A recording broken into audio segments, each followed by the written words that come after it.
The Tulip Touch, written by Anne Fine and read by Rula Lenska. Part 1. Chapter 1. You shouldn't tell a story till it's over, and I'm not sure this one is. I'm not even certain when it really began, unless it was the morning Dad thrust my bawling brother Julius back in Mum's arms and picked up the ringing telephone.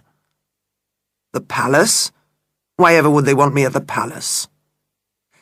Anyone listening might have begun to think of royal garden parties or something, but even back then, when I heard people saying things like the Black Horse or the palace, I got a different picture.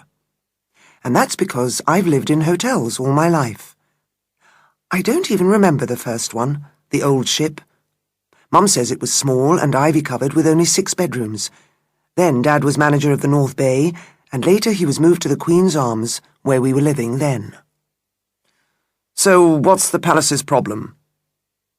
He listened so long and sighed so heavily that Mum had looked up from trying to placate Julius with his favourite furry rabbit even before we heard Dad say, "And I suppose you've forgotten I already have 30 beds to run here, not to mention a small son who makes sure nobody can even think." That's when he noticed us watching, and, turning his back, finished almost in a whisper. "All right, I'll drive over just to take a look." I don't know what time he got back, but it was late. Our flat was above the kitchens, and the huge extractor fans had stopped humming. The only sounds left were the usual muffled telephones and scurrying footsteps. At breakfast, he said to me, "You ought to see it, Natalie. It's enormous.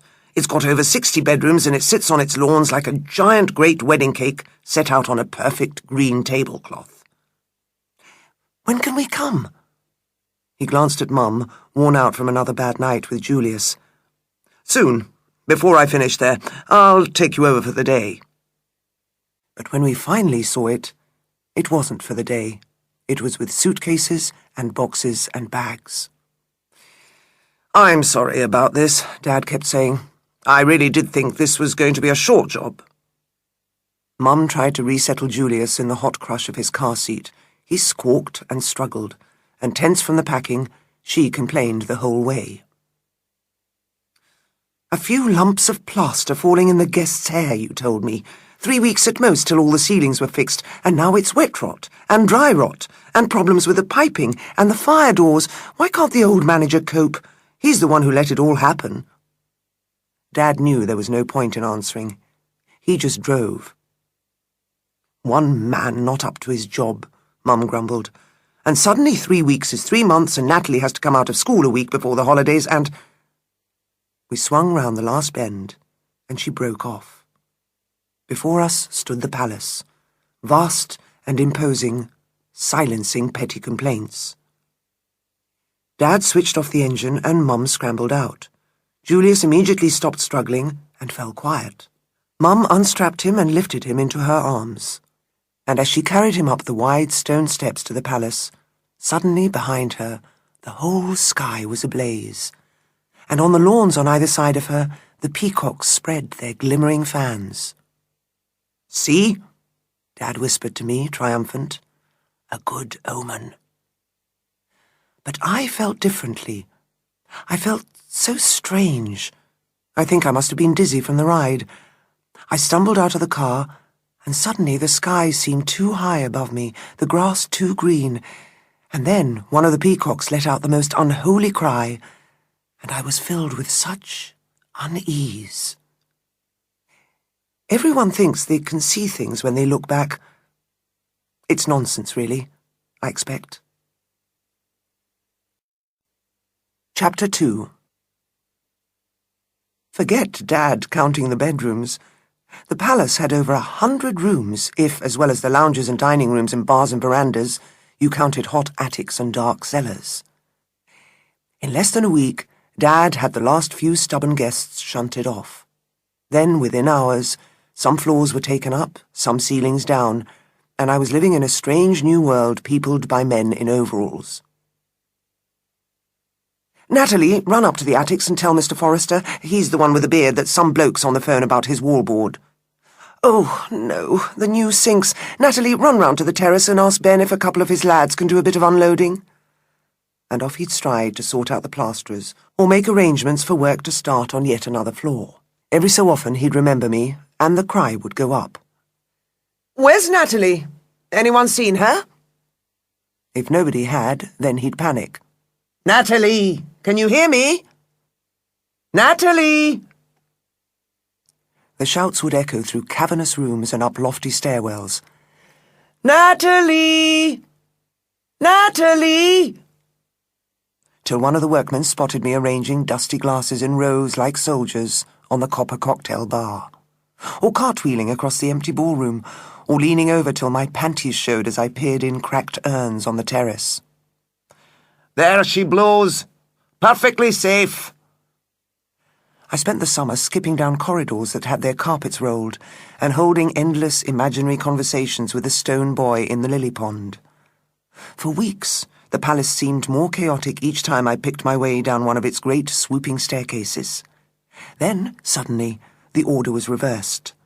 Day by day, dust sheets were whipped off tables and armchairs and sofas.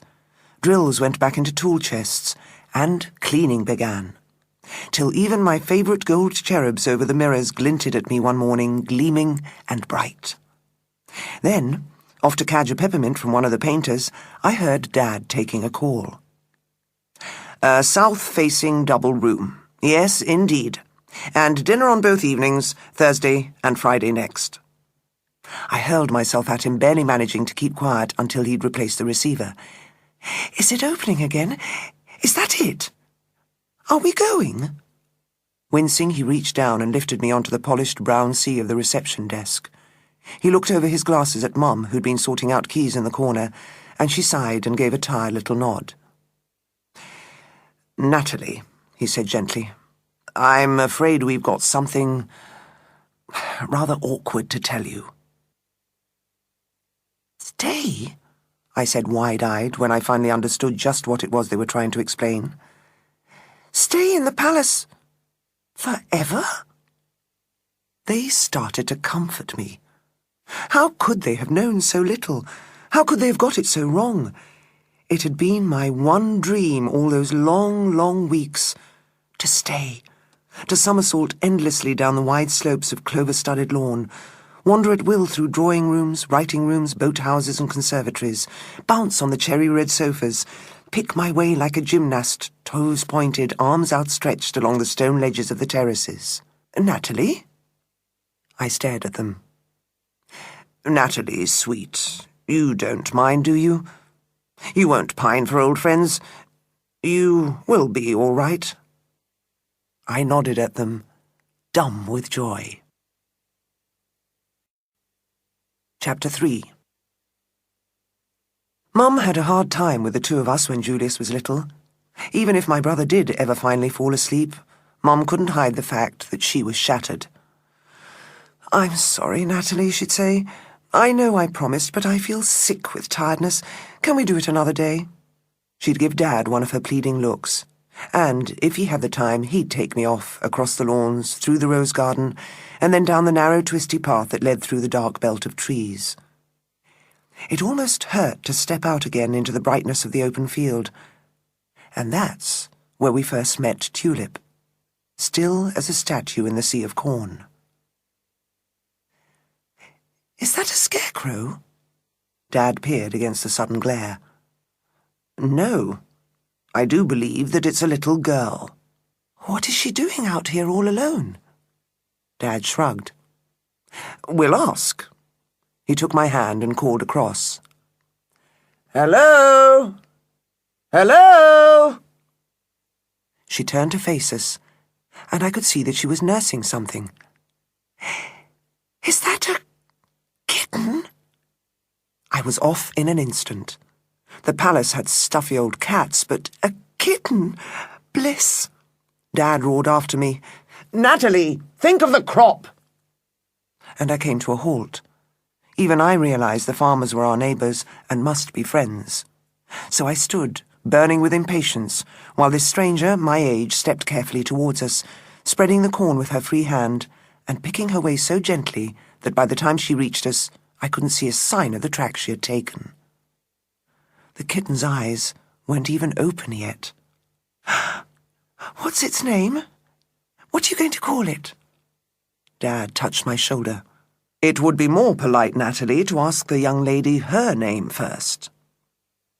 He looked at her expectantly, but she just tossed her unbrushed hair out of her eyes and stared as if he'd dropped from outer space. Dad tried again. "This," he said, patting me, "this is Natalie, and I am Mr. Barnes, from the hotel." Again we waited, and then finally, "Tulip," she said. I couldn't believe that was her name. I thought she must mean the kitten. And sometimes I wonder if that's the reason I dropped everything to run across and say hello to her a few days later, when she appeared at the edge of the playground. Because, still almost a stranger in my new school, I couldn't miss the chance to say something so silly and bold. "Hello, Tulip." She stared at me, and I faltered. The silence between us grew, and then, too embarrassed to come to my senses, I added the really stupid bit. "Do you want to be friends?" Chapter 4. I paid for the privilege, if privilege is what it was. Nobody else would have Tulip in their gang. They knew from experience that she was out of school more often than in. That's why I'd never seen her. From that day on, I spent countless hours scuffing alone round the playground, desperately hoping that she'd show up, or that some soft soul in one of the busy swarms of children whooping round me would crack and say the words I longed to hear. "Forget silly old Tulip. She's never here anyway. Come and play with us." I look back and I think I must have been mad. What sort of friendship is it when one of the pair is hardly ever there, and the other is never permitted to go off and find her? On this, my father was adamant. "I'm not even discussing it, Natalie. You are not going over to Tulip's house. She can come here as often as she likes, but you're not going there, and that is final." Why was he so firm about it?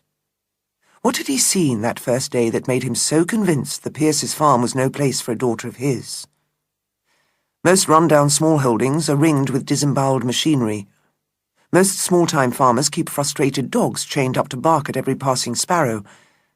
And we didn't meet Tulip's parents. For all Dad knocked and knocked, no one appeared. A dozen times a week I'd say to him, "Let's go back and try again. I haven't seen her for days. I probably won't see her again, ever, at this rate, if I can't go and find her." "No." "Maybe she's ill." "I doubt it, Natalie." "It's not her fault her parents don't think school's important." "If I were you, I'd make some other friends, because nothing's going to change here. You are not going to be allowed to go to Tulip's house, and that is that." Was I just being stubborn?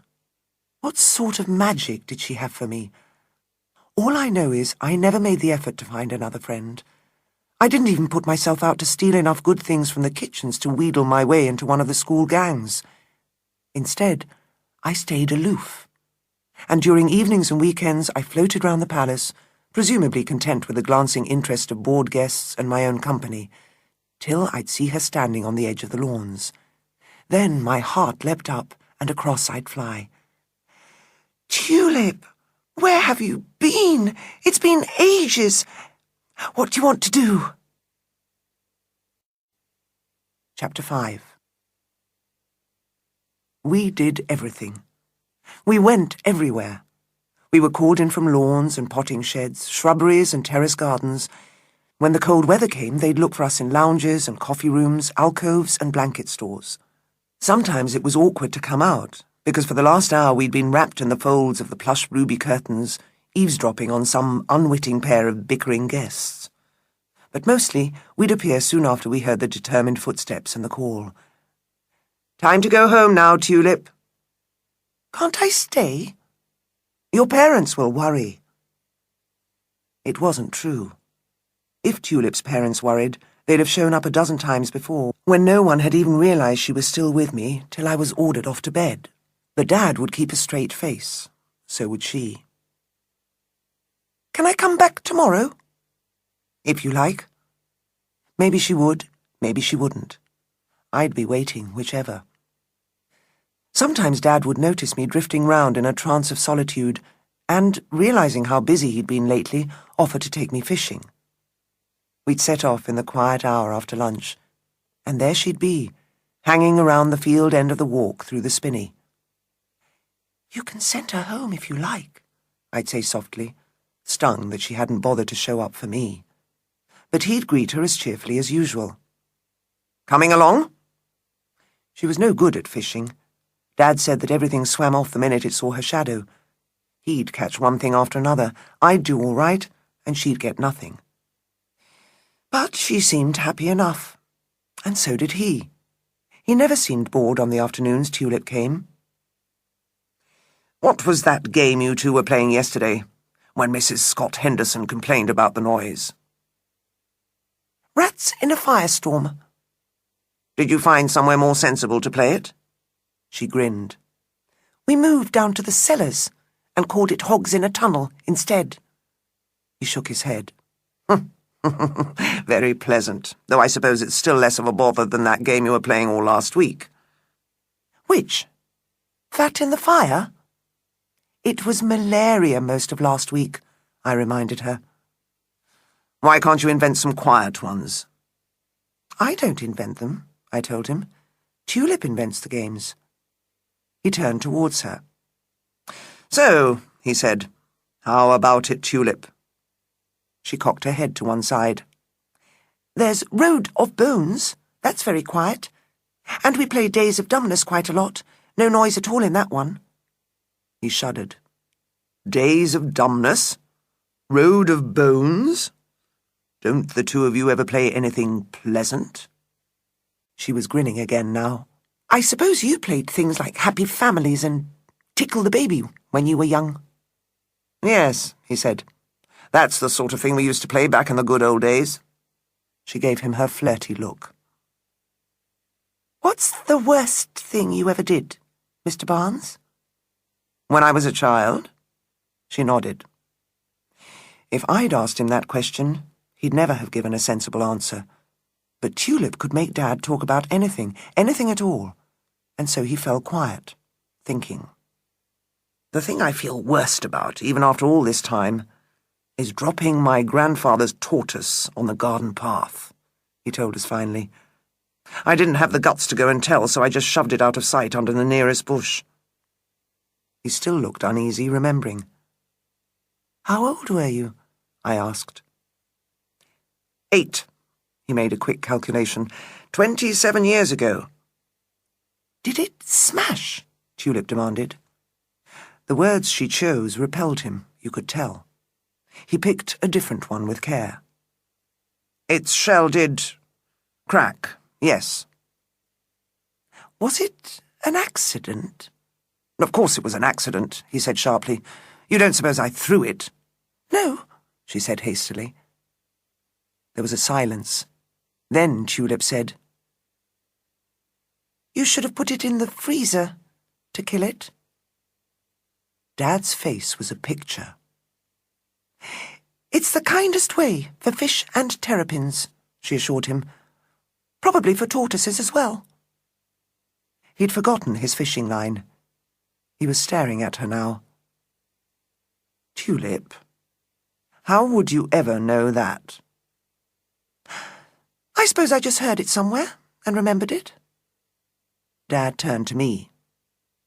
"Did you know?" I wanted so much to say I did, but Tulip would have known I was fibbing. "No," I said sullenly. He turned back to her. "And do the things you hear worry you?" "No," she said. "Sometimes I think about them for a bit, but mostly I'm interested more than I'm worried." There was a flurry underneath her float. "Is that a bite?" he asked, happy to be distracted. "Have you been lucky for once? Is that a bite?" "No," she said, not even looking. "No, it's not." Chapter 6. I did go to her house, of course, but only once. I can't remember what fired me up. Had I for once something to tell her that I should be brave enough to sidle to the edge of the lawn, then so casually slip out of sight in the shadows? Those huge, overhanging trees must have given a sense of foreboding to the venture, but I didn't falter, and, out in the sunlight again, stayed on the far side of the fence till I was beyond the view from the highest palace window. Hotels are filled with bored people. You can always be sure that whatever you are doing, there will always be somebody standing and watching. I hated Tulip's house. It wasn't just that the carpets were stained and the furniture battered. It was that Tulip herself seemed different. Just a shell, as if she had slipped away invisibly and left some strange, strained imitation in her place to say to me, "What shall we do now?" Or, "Want another biscuit?" I pushed the packet of damp crumbs aside. I'd have suggested going into her bedroom, but the glimpse of a stained sheet spread over a chair to dry as she kicked close the door had warned me that wouldn't be welcome. "Shall we go in the yard?" I wanted to get out of the kitchen.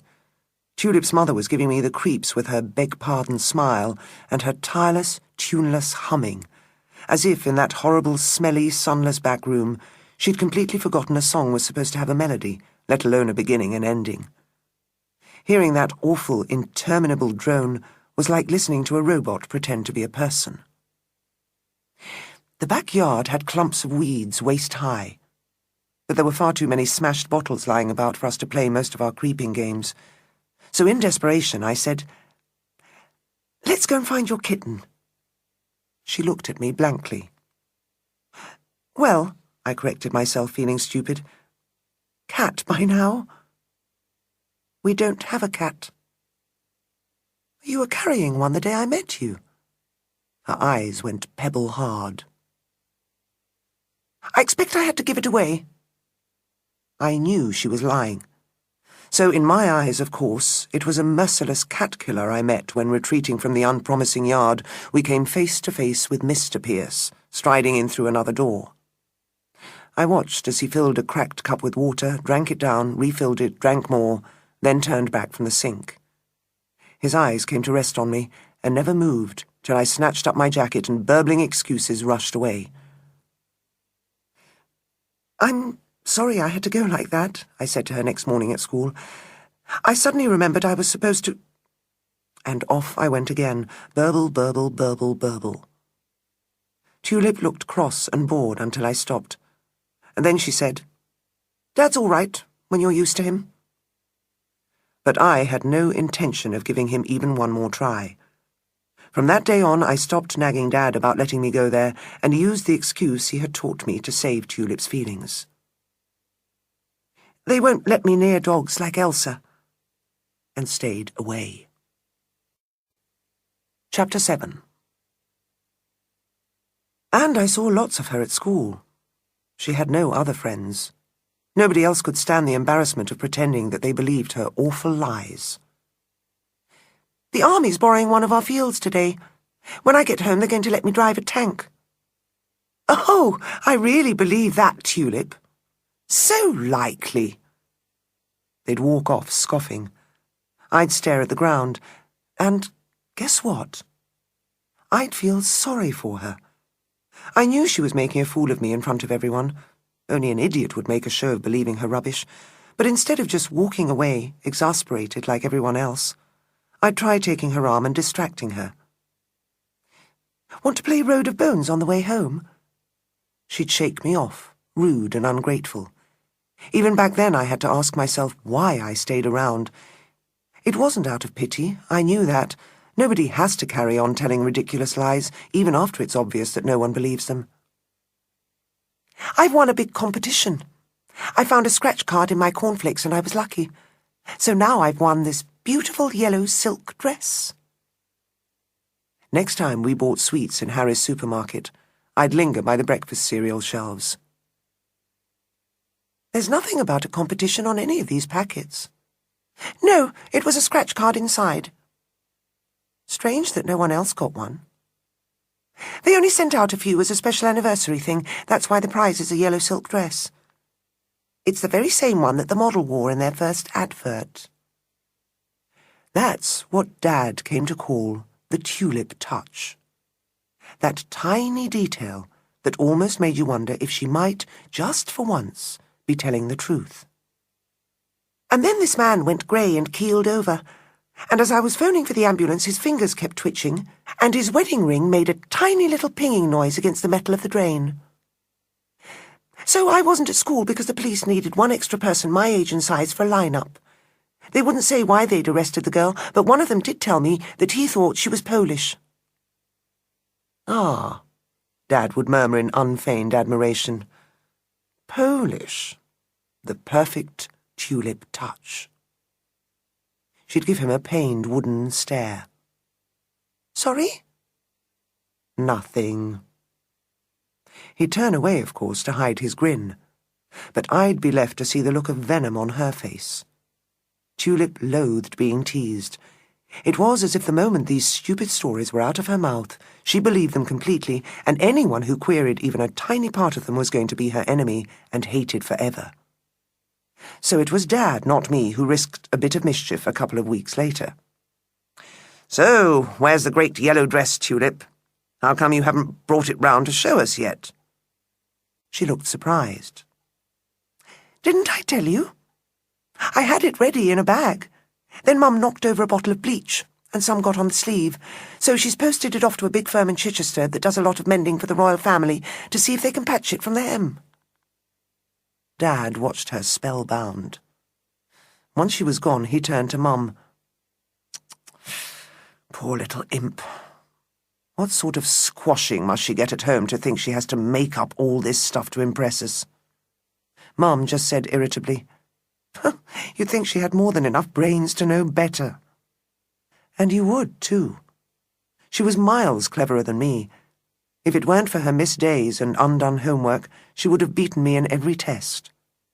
But even in good weeks, Miss Henson had problems with Tulip. "Please try and settle down. You're distracting everybody around you. Now that's not what I told you to do, is it? Tulip, I warn you, I have had enough." If she'd spoken to me that sharply, I'd have died of fright. But Tulip didn't care. A moment later, she'd be rushing out of her seat across the room. "I can see Julia's rubber on the floor." And a minute or so later, "Now I'm going across to help Jennifer with her project." There was a plaintive and immediate wail. "Stop her, Miss Henson. I don't want to help." Out came the tongue. Tulip's, not Jennifer's. "Tulip, back to your table. Sit down. And stop being such a nuisance." I sat so quiet I was hardly there. That's why she left us side by side, I expect, so I could water Tulip's fidgets down. But somehow we went together well, and things worked out. We were the triangles in primary band. We shared counting the lunch money 2 months in a row, though, now I look back, I realise that was probably Miss Henson's way of getting the job done properly through Tulip's month of office. And we were the ugly sisters in the Christmas play. At first, I could tell, both Miss Henson and Mr. Barraclough were deeply dubious about giving Tulip the part she begged for so piteously. "I have to warn you, Tulip. If you miss more than a couple of rehearsals, we'll have to take the part off you. So are you sure?" She nodded vigorously. "And I must have a note from your father saying he won't mind you coming in for the evening performances." Tulip's keen look turned sour. "Nobody else has to bring in any note." Miss Henson sighed. "I'm sorry, Tulip. It's just that Mr. Barraclough hasn't forgotten yet." When she'd walked off, I asked Tulip, "Hasn't forgotten what?" "Last time. Before you came, I was a dancing bean."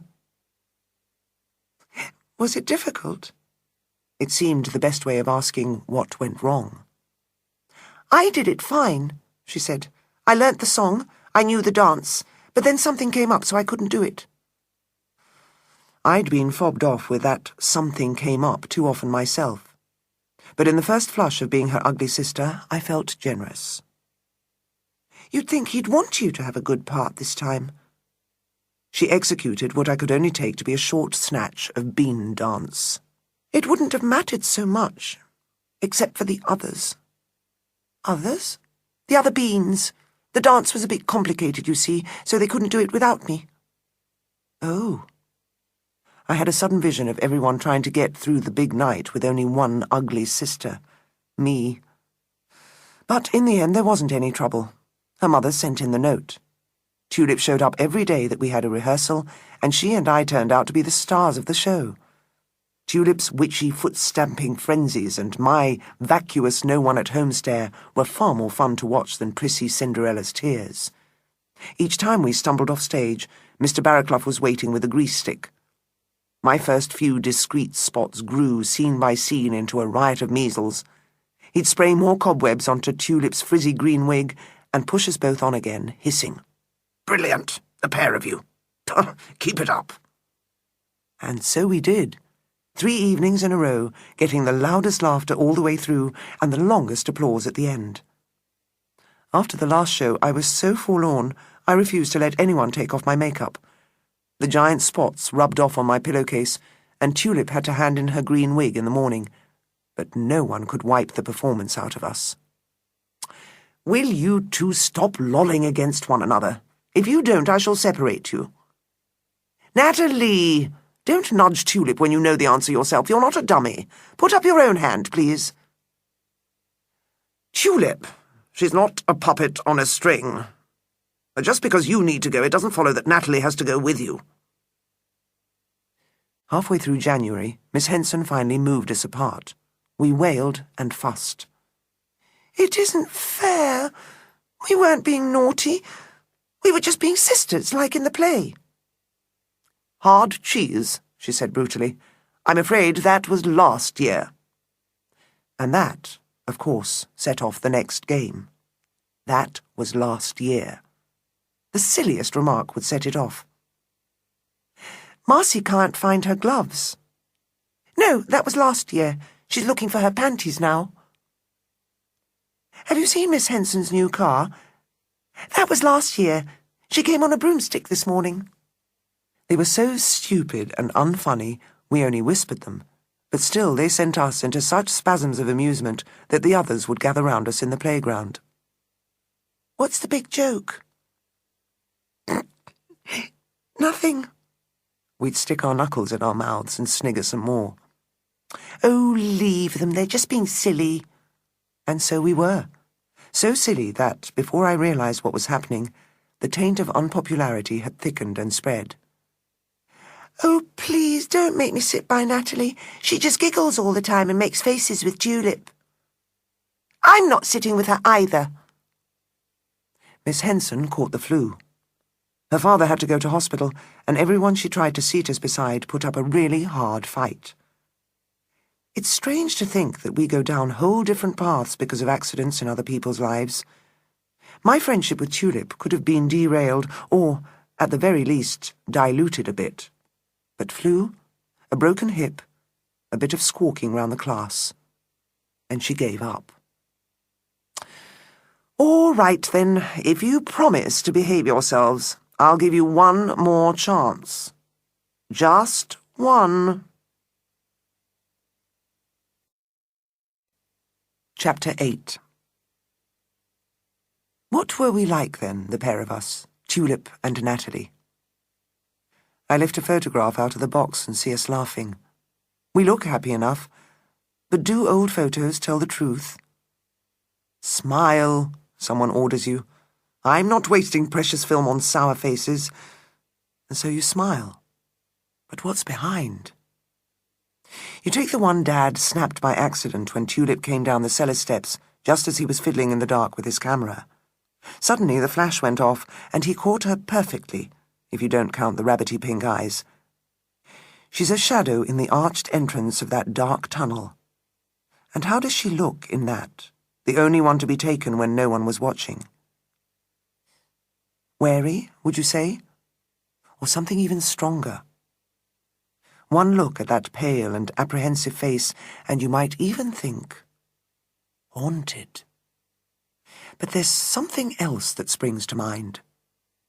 I turn the photo in my hand and try to push the word away, but it comes back at me time and again. I can't get rid of it. If you didn't know her better, you'd have said she looked desolate. And yet Tulip loved the palace, every inch of it. I'd watch her endlessly running her fingertips along the swirling banisters and gritty stone ledges and dimpled bar tops, as if by sheer touching she could make the whole place hers. "Natalie, you're so lucky." I'd shrug. I knew it, but it seemed rude to agree, as if, in admitting it, I'd be halfway to saying that I would have gladly died 1,000 deaths rather than swap my life with hers. And these days Tulip rarely hung round the cornfields. She came as often as she could, sucking up to Mum, flirting with Dad. "Good morning, Mr. Barnes." "Morning, Tulip, my flower. But I do have to warn you that no one gets late breakfast in this hotel, even here in the kitchens, without first settling with a manager." "What's the price today?" "Let me see, it's, Saturday, isn't it? And high season, so I'm afraid it's going to be a hug and 3 kisses." He'd take off his glasses, and she'd count the kisses out onto his cheek. 1, 2, 3. And the hug. There. "Right," he'd say. "Now that you've paid, you must have another sausage." He'd flip it on her plate, his party trick. But she'd be watching not the arc it was making through the air, but the sausage itself. For Tulip loved the food. I was forever losing sight of her for a few minutes, only to find her in the kitchens, her mouth stuffed with something she'd already begged, staring at treats to come. The creamy trifles and the chocolate roulades, the cherry meringue pies she loved above all else. "Want to come up to the toy room?" In a bit." A few minutes later, she'd trail up the last of the steep wooden stairs and join me, rooting through drifts of abandoned games and toys. The sort of people who bring children to the palace have never been the types to go scouring the grounds on their last day for lost rounders' bats and mislaid dolls. So if we were bored with hurling hard apples at the stone boy in the lily pond, or racing up and down the gravel paths, then we'd go up and find something different in the toy room. We had a craze on the pogo stick and learned to fly the battered kites. Tulip mastered the fretwork saw, and we even had short passions for the faded old sewing cards and the prissy little flower press. "What do you think? Dress-ups?" The trunks were brilliant, spilling with feather boas and muffs and tunics with military frogging. "Do you suppose the people who owned all these really old things are dead?" I held my favourite taffeta frock against me. "They must be. Most things get sent on now. Dad says he spends most of Tuesday posting packages to careless people." She jammed a brown felt hat down hard on my head. "Now you're Miss Henson's mother." I threw a velvet cape around her shoulders and handed her a tattered parasol. "And you're Mr. Barraclough's great-aunt." We minced round the attics in our ill-fitting high heels. "Did you see my nephew's splendid recent production of Cinderella?" "Indeed I did." "And did you notice those 2 astonishingly talented young actresses, Tulip and Natalie? I thought that Tulip was by far the best." "I prefer Natalie." "No, Tulip." "Natalie." "Tulip." We fell, wrestling, onto the heaps of old clothes, my nose filled with a stink of mothballs. "Even Stevens," I panted. She let go of me. "Even Stevens." The hours spun past. Time had 2 speeds for me. The racing, kaleidoscopic tumble of days spent with Tulip, when the first of the peacock's blood-curdling evening shrieks made me look at my watch with astonishment. And then the endless drag of days alone, when only a few miserable minutes crawled by between each desperate inspection of the clock. There was scant sympathy at hand. "If you're bored, play with Julius." "I'm not bored." I was, though. Not bored enough to play with my brother, but bored enough to feel that every minute spent away from Tulip was not real living, just a waiting time. Well, play with Julius anyway. And so I did, sometimes with good grace, sometimes with bad, but always feeling there was something missing, and that the real day I should be having was taking place somewhere 6 fields away, beyond the spinney, with Tulip. Chapter 9. She bought Julius a plastic toad for his birthday. We stood in front of it in the charity shop. "It's a bit scratched," she worried. "He won't mind that. He probably won't even notice." "You don't think he'd prefer something furry?" "No, I think he'll like this." Like it. He fell in love. He instantly named it Mr. Haroon, after a recent guest who'd spoiled him rotten, and carried it round all day. At bath time it disappeared under a towel, and when one of the Austrian ladies staying a week had to wait 20 minutes for a drink because half the hotel's staff was searching for the toad, she persuaded her sister to lay aside the rose tapestry she was working on and run up a sort of baby backpack that kept Mr. Haroon safe but left Julius's hands free. Julius's loyalties were fierce. The Austrian guests moved on, though not before appliquing Mr. Haroon's name in glossy silk letters on the tie-down flap. And Tulip reaped all the credit. Everyone who passed through the palace admired the way the backpack was designed to keep the toad safe, but let him see and breathe. And if we were around, Julius inevitably pointed to Tulip and said proudly, "She gave it to me." Guests would fall over themselves to congratulate Tulip. They admired everything about the backpack, its design, the silk lettering, the beautiful stitching. Tulip soaked up the praise, grinning modestly and flapping her hands in an embarrassed fashion. It never bothered Julius that Tulip was accepting compliments for someone else's work. Why should it? To him, only his precious toad mattered, and Tulip had definitely given him that. But what is strange is that it never bothered me. Guests would lean forward on sofas to flatter Tulip, and their companions would turn aside and tap me on the arm. "Now, isn't your friend clever?" And so enthralled to Tulip that everything she did was fine by me. I'd feel as proud of her as if she could so. Chapter 10. One of my jobs was taking Julius to nursery on my way to school. Down the drive, over the bridge, walking on the side with the pavement, and up the path to the porch where all the others were struggling to get out of their brightly coloured wellies and raincoats. For a goodbye, Julius would lift his face and purse his lips to give me a giant smacker. "Kissy pots." He turned from a sleepless monster into an easy and affectionate child.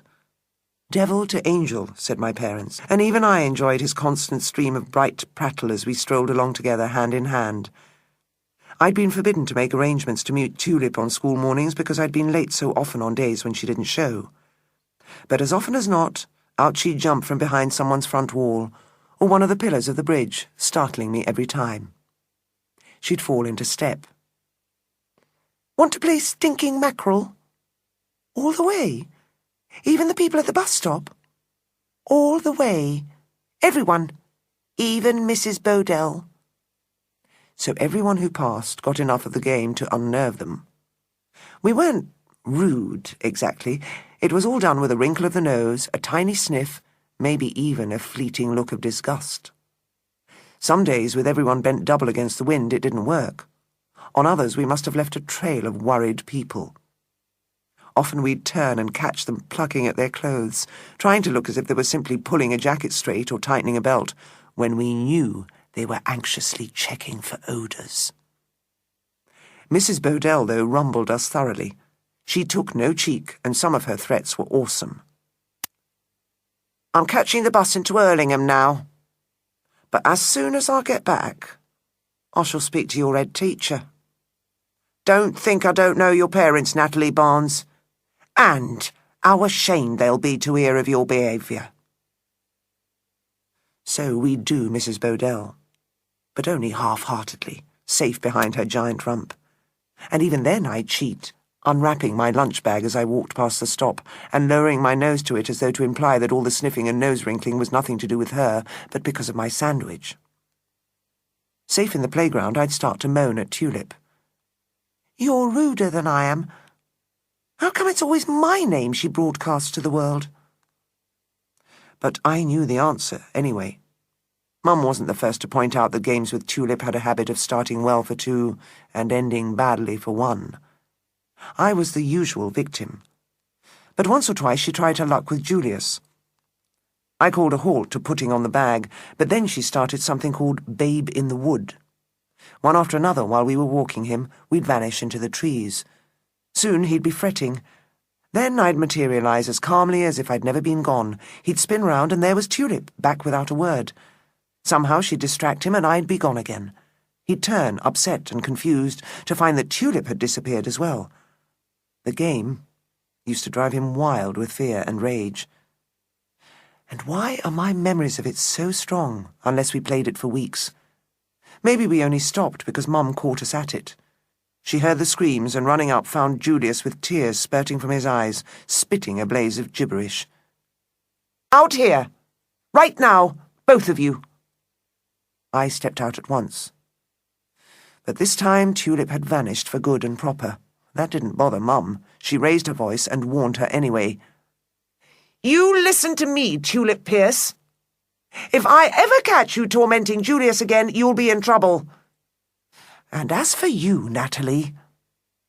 As for me, I was sent upstairs earlier than Julius for a whole week. Whichever of them it was, Mum or Dad, deliberately called out, "Bedtime now, Natalie," in front of the guests, who looked up in astonishment from their first gins and tonics. You could almost hear them whispering to one another, "Bedtime? Well, surely the child must be 10 years old at least." From that day on, I wouldn't join in games with Julius unless he quite enjoyed them. But Tulip didn't mind because, what with Christmas coming up, she was happy to be on her very best behaviour. Tulip loved Christmas at the palace. At her house, we knew the decorations amounted to little more than a set of chipped nativity figures and some wobbly-headed Santa she never properly described. The wrappings for her presents were ironed over from last year, and the only special foods were the turkey and Christmas pudding. Still, Tulip's pleading made my parents uneasy at first. "Can I come early? For breakfast?" "But, Tulip, won't your parents mind? Won't they want you at home with them?" Tulip put on her false face. "Oh, no, they don't mind. They say it's just a shame I don't have any brothers or sisters to share the day, and if I want to be with Natalie, they're happy for me." It didn't sound all that likely, but Mum allowed herself to be convinced. "Well, in that case, I'm sure we'd be delighted to have you." I look back now and wonder what price Tulip paid for Christmas at the palace. More than the other guests, I'll bet. I knew that even back then. For once, as we were strolling home together after school, I heard a vicious bellow, and looked up to see Mr. Pierce leaning out of his truck window. "Better get home before me, Tulip, or I'll snatch you bald-headed." I stood, rigid. Snatch her bald-headed? But Tulip had already fled. I followed her as far as the corner, picking up things that spilled out of her school bag, and thinking about the odd things I'd heard her say in our games. "I'll peel you alive, like a banana. Smile at me wrong today, and I'll crush you. I'll make your eyes look like slits in a grapefruit." I'd always put them down to Tulip being clever, good with words. But was I wrong? Was it Tulip I'd been hearing, or her terrifying father? No Christmas on earth would have been worth it for me. But I'd been spoiled. As long as I could remember, every December had blazed scarlet and gold. Bright coloured lanterns winked along the terraces. There were at least 5 decorated trees. Everything glittered and sparkled, and the food was amazing. "Can we have pies with battlements?" "Natalie, when did we ever not have pies with battlements at Christmas? And will there be some of those great long pink fishes on a dish?" "Salmon, Tulip, yes, there'll be salmon. And wine jellies like last year?" "Yes, wine jellies. And can I turn on the blinking lights?" Dad grinned. "Yes, Tulip, you can turn on the blinking lights." We all indulged her at Christmas. It was, my father said wryly, the only time Tulip ever acted her age.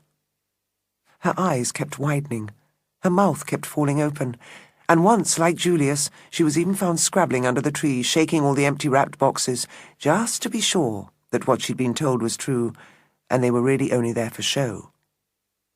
Each year, Mum found some way to smarten her up a bit. "Here, Tulip. This dress belongs to Mrs. Stoddart Cecily, but she's wearing her green one, and we think this will fit you. It's just for today, mind.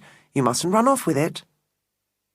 There was a sticky moment, but Dad managed to save it. "And Mrs. Stoddart mustn't run off with you." So Tulip pretended that she hadn't heard, or didn't mind, and let herself slip into enchantment. She cuddled the frock till Mum pushed her into the office. There, Tulip raised her arms and Mum lifted off her thin mock-crochet top and unhooked her cheap skirt. The deep blue velvet of the frock tumbled all over, falling in folds that turned her spindly thinness into height and hid her battered shoes. "And can I wear it all day?" "All day." And all day we caught her stroking invisible puckers and creases out of the velvet and seeking out mirrors. Time and again she'd think of clever ways of getting rid of me for a few minutes, and when I rushed back, she'd be smiling at herself in the glass as she watched the reflection of her solitary make-believe dance swirls and curtsies. Dad kept creeping up on her from the sides. "Unbutton your beak, Tulip." Her eyes closed. A blissful look stole over her face as she opened her mouth as wide as a young thrush. He popped in the canapé or vol au vent or whatever. She learned the hard way about spoiling her appetite for lunch, and when after dinner it was clear she'd given no thought at all to getting home, Dad pulled her aside for a moment. "Tulip, aren't you going to get into hot water if you're late?" On went the false face. "They know I'm probably going to stay the night. They said I could." His troubled eyes met hers. He looked down first. "All right, then, if you're sure." And he took Tulip by one hand and me by the other, and with Julius leading the way on his brand-new tricycle, indoors for one day only, all guests warned, he marched us towards the piano. I expect we were dreadful at singing, but they would have drowned us out, that strange and hearty assortment of people who choose to spend Christmas in a big hotel. Some patted our shoulders and pointed to the place on the carol sheet, and others who had no idea how much we'd already eaten slipped unwrapped sweets into our hands. I remember the blue-rinsed ladies had gold teeth that winked in the candlelight, and the men often stank of tobacco. Mr. Hearn's hands swept effortlessly up and down the keys, and if you looked sideways at Tulip in her beautiful blue dress, chirruping out Good King Wenceslas and Silent Night, her face radiant, you would never have thought that she'd have to go home and face a very different, more ugly sort of music in the morning. Chapter 11. Not that she couldn't hand it out herself. Dad said it first. "I reckon some mean thoughts go on behind those pretty smiles of hers." And he was right. On our first day back at school after the holidays, Tulip was waiting for me at the gate. "You've got it, haven't you? You didn't forget?" I handed it over. Her eyes sparkled and she went dancing off in search of Jamie Whitten. She thrust the little box into his hand. "What's this? What does it look like? It's a Christmas present." He shook it suspiciously. "It's a bit late for that." If she'd said anything, he would have been even more wary, but she just shrugged. She had a gift for making people believe her. He glanced round. Miss Henson was standing on the steps. The bell would go any minute. "Why did you get me a present?" "I just did." "I didn't get you one." "That's all right." She managed to look both shy and careless at the same time. I knew then it was going to work. "Tulip, shh," she said to me sharply, and then to Jamie, "Go on then, open it. It won't bite you." I could have said, "No, don't, it's not a real present, just something stupid we did yesterday." Then Jamie would have stuffed it back at her, and she'd have dropped it, and then, of course, she would have walked away, from him, from me. So I stood and watched as he tugged gingerly at the knotted silver thread and unwrapped the glistening paper. He tipped the lid back. The little black curls of dried dog mess sat in their crumpled tissue nest. "Happy Christmas!" crowed Tulip.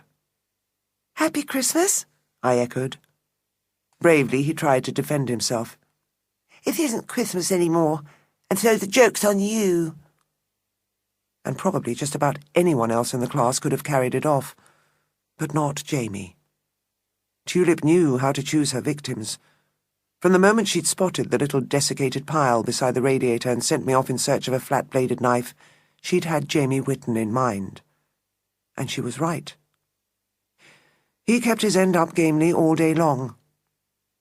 "I never even touched it. I guessed what was in it anyway. You two are just stupid." But after the last bell rang, Tulip hurried me across the playground and behind the wall. "Keep your head down." "Why?" "Just wait," she said fiercely. Obediently, I waited. Cars pulled up outside the school, doors slammed, cars drove away. "Now," she said. "Take a look." She'd timed it perfectly. Just as we raised our heads, Jamie's mother slid the car into gear and pulled out from the curb. And though, when he spotted us watching, he turned his head away as fast as possible, I still had time to see, through the freshly washed windscreen, the first few fat tears of misery roll down his cheek. And when I turned to look at her, Tulip's smile. And there's another time I shan't forget, when I cut my knee, wading over to the stone buoy in the lily pond. I was carrying a hat we had spent hours dressing with feathers, so I didn't dare use my hands to save myself when I stumbled and fell against the sharp side of his pedestal. Blood poured from the gash. I looked down and felt quite frightened. With each step I took against the water, blood washed away, then welled again. "Hurry!" yelled Tulip. "Walk faster! Run!" No one can run through water. By the time I got back to the edge, my heart was thumping. Tulip prized the hat from my hands. It wasn't even splashed. "Good heavens, child!" One of the guests had strolled over to see what was happening. Scattering peacocks, she hurried me up the terrace and propped me against a ledge. First came a linen cloth from one of the bars. I soaked that scarlet in seconds. Then came the towels, and then my parents arrived. Tulip danced round, getting in everyone's way as Dad went to fetch a car as close as he could without flattening the flower beds, and everyone else spilled out advice. "You realise she'll need at least half a dozen stitches." "I shouldn't bother with the surgery. I'd take her straight to casualty at the hospital." "Don't worry, Mrs. Barnes. These things so often look a whole lot worse than they are." Dad appeared round the corner. Behind him a car engine throbbed. I was handed down over the terrace, and Mum ran to keep up as Dad strode with me in his arms towards the back seat. He tipped me in, and Mum threw herself in beside me and slammed the door after her. Someone opened the door again to push in more towels. "Oh, thank you," said Mum, "thank you." I heard a sharp tap and looked through the other window. Tulip was just outside, prancing about like a monkey. She made a stupid face, splaying her hands, tipping her head sideways and sticking out her tongue. Turning away, I caught the look my mother gave her in return. I shut my eyes then. I can shut them now, but I can still see both their faces. Tulip's? Well, ugly and uncaring, certainly. But Mum's? Far, far more disturbing somehow. I can't really explain. All I can tell you is that Mum was looking at Tulip the way no one normally looks at a child. Chapter 12. But Tulip was always doing stupid things. Soon she was spending as much time sitting outside Miss Golightly's office as she spent back in class. And one day, chatting to Dad while he was doing the monthly cellar check, I very carelessly let this slip. Dad casually changed the subject, but I knew what I'd said struck home. For 2 days nothing happened, but then Will Stannard came back into class from the dentist to report that my dad's car was parked right outside the school. Next morning, Mr. Barraclough walked in and said, "I think we'll sit you next to Barney, Natalie." Tulip was outraged. "Why does she have to move?" Mr. Barraclough bit back a sharp response and said instead, "We all just think that everyone might benefit from a little change." Furious, Tulip swept everything off her desk onto the floor. "If Natalie can't sit by me, then I'm not doing any more work."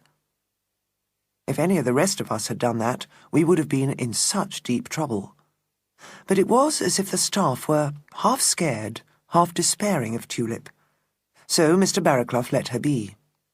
She sat, stone-faced, arms folded through the lesson, and he ignored her.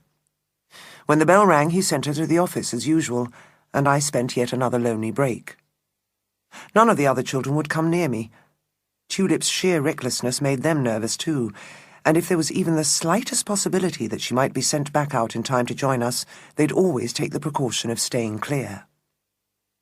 In class time, to be fair, the teachers tried over and over to give me opportunities to make new friends.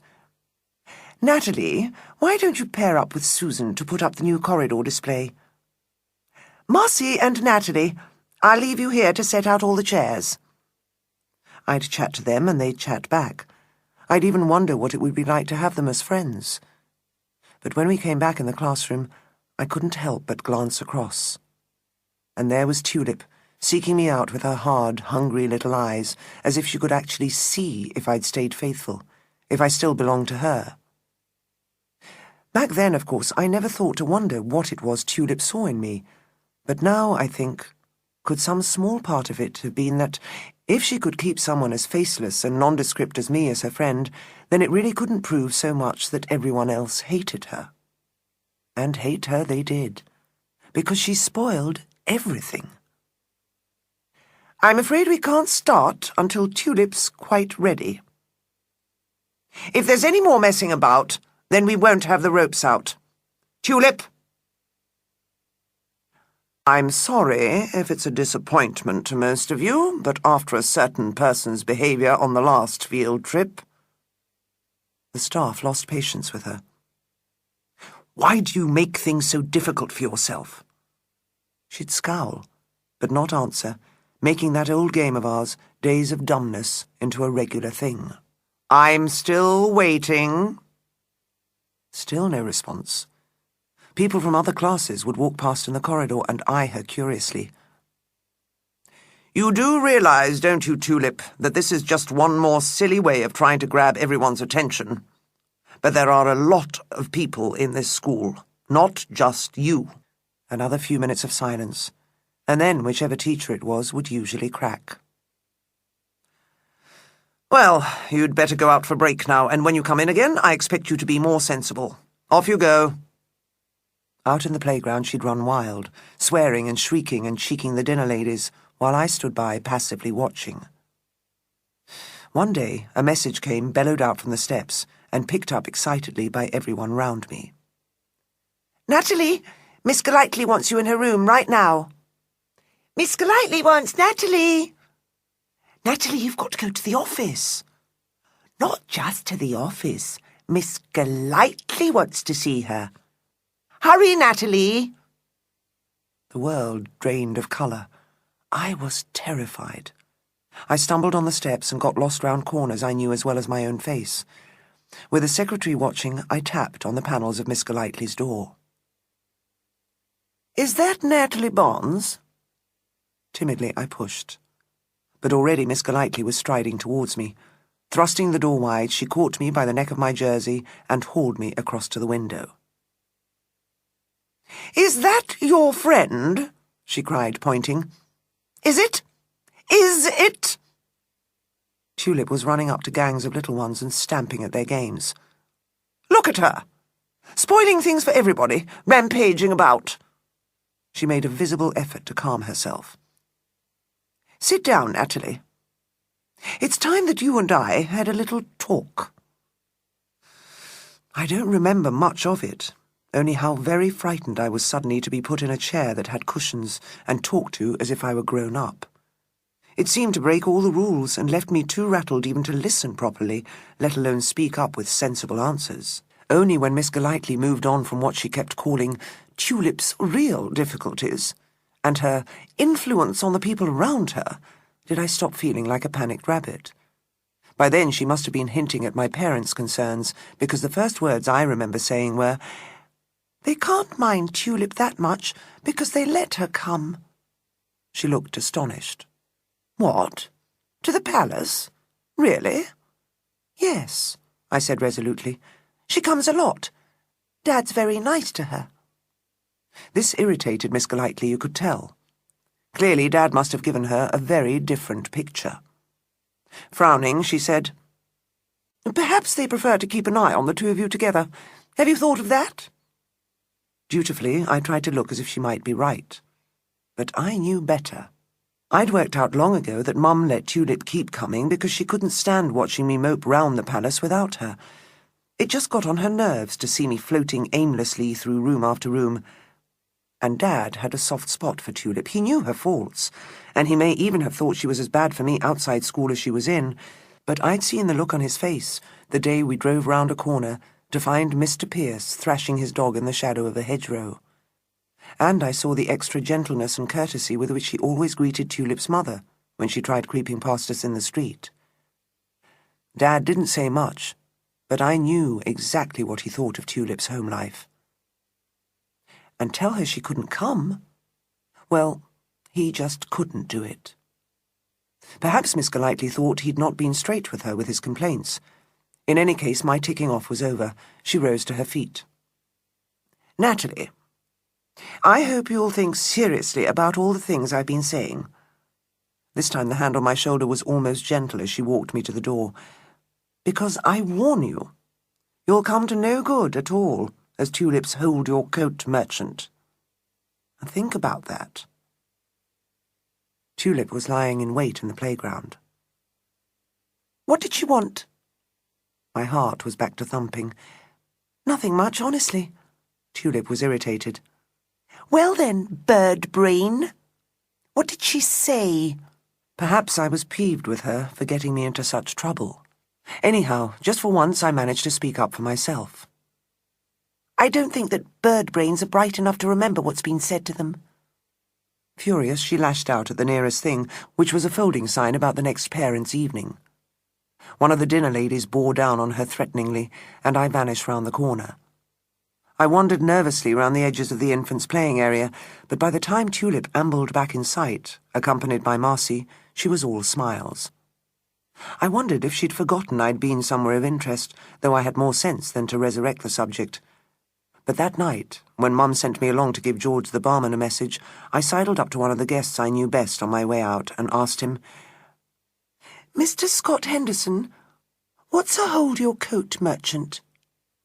Winking at George, he said to me, "Now don't you tell me that you and your little friend are getting into fights." I felt myself go scarlet. "Fights? That's what it means," he explained. "A hold-your-coat merchant is a person who likes to watch someone else get into trouble."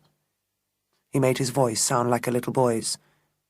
"Go on," he squeaked. "You fight him. He deserves it. I'll stand here safely, and I'll hold your coat." He took a sip of whiskey. "Why are you asking anyway?" Now, I'm not allowed to linger in the bars, and just as I began to scour my brain for some likely story, George raised his eyebrows at me over the beer glass he was polishing. I danced away. "No reason," I caroled behind me. "It just came up at school." Next morning I learned the reasons for Tulip's smiles. I kept my eyes peeled for her all the way from the nursery, but when I reached the school gates, she was already in the playground, locked arm in arm with Marcy. She greeted me coolly. "Marcy's with us today.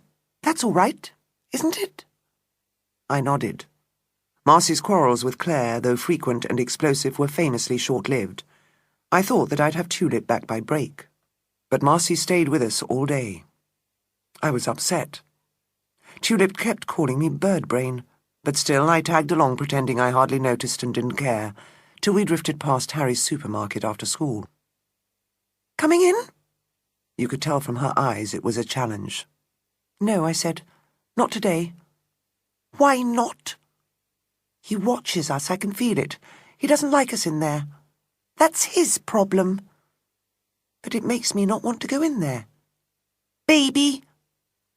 But Marcy was tugging on her arm, so she gave up and we went round the back. We started balancing along the low walls dividing the sections of the car park. Right in the middle of a wobbly arabesque, Tulip suddenly announced to Marcy that the manager of Harry's had that very morning offered her a Saturday job. "Don't be silly," said Marcy. "Nobody gives that sort of work to somebody our age. It's supposed to be unofficial. He said I remind him of his little sister who choked to death on pencil sharpenings." On pencil sharpenings. The Tulip Touch.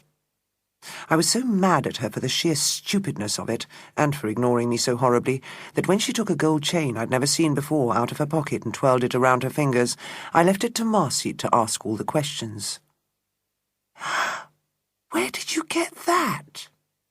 "It's mine." "Is it gold, though? Real gold?" "Course it is." "Can I see it?" "You're looking at it." "No, I mean, can I hold it?" Pleased with her interest, Tulip spilled the chain into Marcy's hand. Marcy turned to the sunlight and studied it. "This is real gold. It's got that funny mark." She raised her eyes to Tulip's. "It can't be yours." "Yes, it is." "I don't think so. It must be worth an awful lot." The edgy tone I knew so well came into Tulip's voice. "Why shouldn't it be mine?" Marcy said nothing. And with Tulip standing there in her cheap clothes and worn jacket, there was no need. Furious, Tulip snatched back the necklace and hurled it, glinting and rippling as far as she could. It flew across the car park like a live snake and fell with a rattle into the huge rubbish drum beside the wall. We stared. Then Tulip said to Marcy, "I don't want it any more. You can have it if you find it." Marcy hesitated just a shade too long, and then, humiliated by the notion of scrabbling in a dustbin for something cast out by Tulip, she turned her back on us. "I don't want it." She strode away without another word. Part of me so longed to follow. I knew that I could catch her by the arm and say to her, "I reckon Tulip must have stolen that," and in the sheer excitement of the moment we could have become friends. I even thought that when she made up again with Claire, she very probably would let me stay. I was still staring after her forlornly when Tulip said, "I'm going home now." I walked with her as far as the bridge. We still weren't friendly. In fact, we hardly spoke. All I remember is that at one point she was struggling to find something at the bottom of her school bag, and things kept dropping, so she turned to me. "Here," she said. "Be some help, will you? Hold my coat." Part 2. Chapter 1. It was Julius who started it. We were sitting on the wall of the veranda one morning, poring over his spelling book, when he said suddenly, "Did you know Tulip was a witch?" "Don't be silly." "She is," he said stubbornly. "She always knows exactly what I'm thinking." "No one knows what you're thinking." "Tulip does." "Look, can we get on with this, please? Wheelbarrow." He reeled it off. "WHEELBARROW, and went on without a break. "She knew which cake I wanted yesterday. When Mum sent the plate round, Tulip was reading my mind to see which one I was after. Then she took it." "I expect you were staring at it." "No," he said gravely. "I used to be that silly. But I stopped doing that ages ago and made it so I only thought." He shifted uncomfortably on the ledge. "Then she got good at that as well." "Good at what?" "Knowing what I was thinking." "Julius." "And then," he finished in a rush, "I learnt to make myself think something different. If I want the only coconut cake on the plate, I think I want the chocolate one as hard as I can, and for a while it fooled her." He laced his fingers and bent them back nervously. "But not any more. She can get through that too, now. She can read what I really think." And there was no shaking him. Tulip was a witch. And that's what must have set me off. From that day on, I lost my confidence that all the thoughts I had were quite my own. At first it started as a little game, not one of the ones we did together, a private one I never shared with her. I'd make believe that, if she wanted, she could read my mind, and even sent her own thoughts directly into my head to swirl about and make the whole place hers. I'd try and lay myself open to it and be a blank slate in case it really could happen. And that felt so weird and puppet-like that I came to enjoy it. Soon, even when we were busy with other things, I'd secretly be playing the Tulip Touch, practically inviting her in. "Want to play all the grey people?" she'd ask me. "Whatever you want." "I'll be the leader, shall I?" "Yes, you be the leader." "Right. First we'll go through the coffee lounge, and then the writing room, and then the conservatory." "All right." You'd think I didn't have a will of my own. And wouldn't you suspect that she'd get bored playing with such a servile shadow? But not a bit of it. It suited her fine. We'd march in silence through the chosen rooms, gazing with utter contempt at all those amazingly dull-looking people who spent an age tinkling their coffee cups, or staring into space over their drinks, or fiddling inside their handbags. Did they have any thoughts at all? Could they be thinking interesting things, or were they just as they seemed, people with brains as grey and lifeless as their faces? Dad spotted us on our third circuit. "Okay, you two, hop along. These rooms are supposed to be restful." And off we went, to play Along the Flaggy Shore in the upstairs passage, or Fat and Loud outside the bar. Whatever Tulip felt like doing next. She must have noticed I was different, but she never said a word. Even back then, that bothered me. What did she think was happening? And once I remember turning back when she had sent me off across the hall to snaffle a few sheets of headed paper from the desk, and she had such a horrid smile on her face. Smug, she looked. Cocky. I fetched the paper, but when I came back, my self-imposed reflex of submission failed. "I don't see why I had to get it." "Oh, don't you?" The tone was disdainful, and the look said, clear as paint, "I know why you chose me, but surely, even someone as stupid as you has worked out by now why it was someone like me chose you."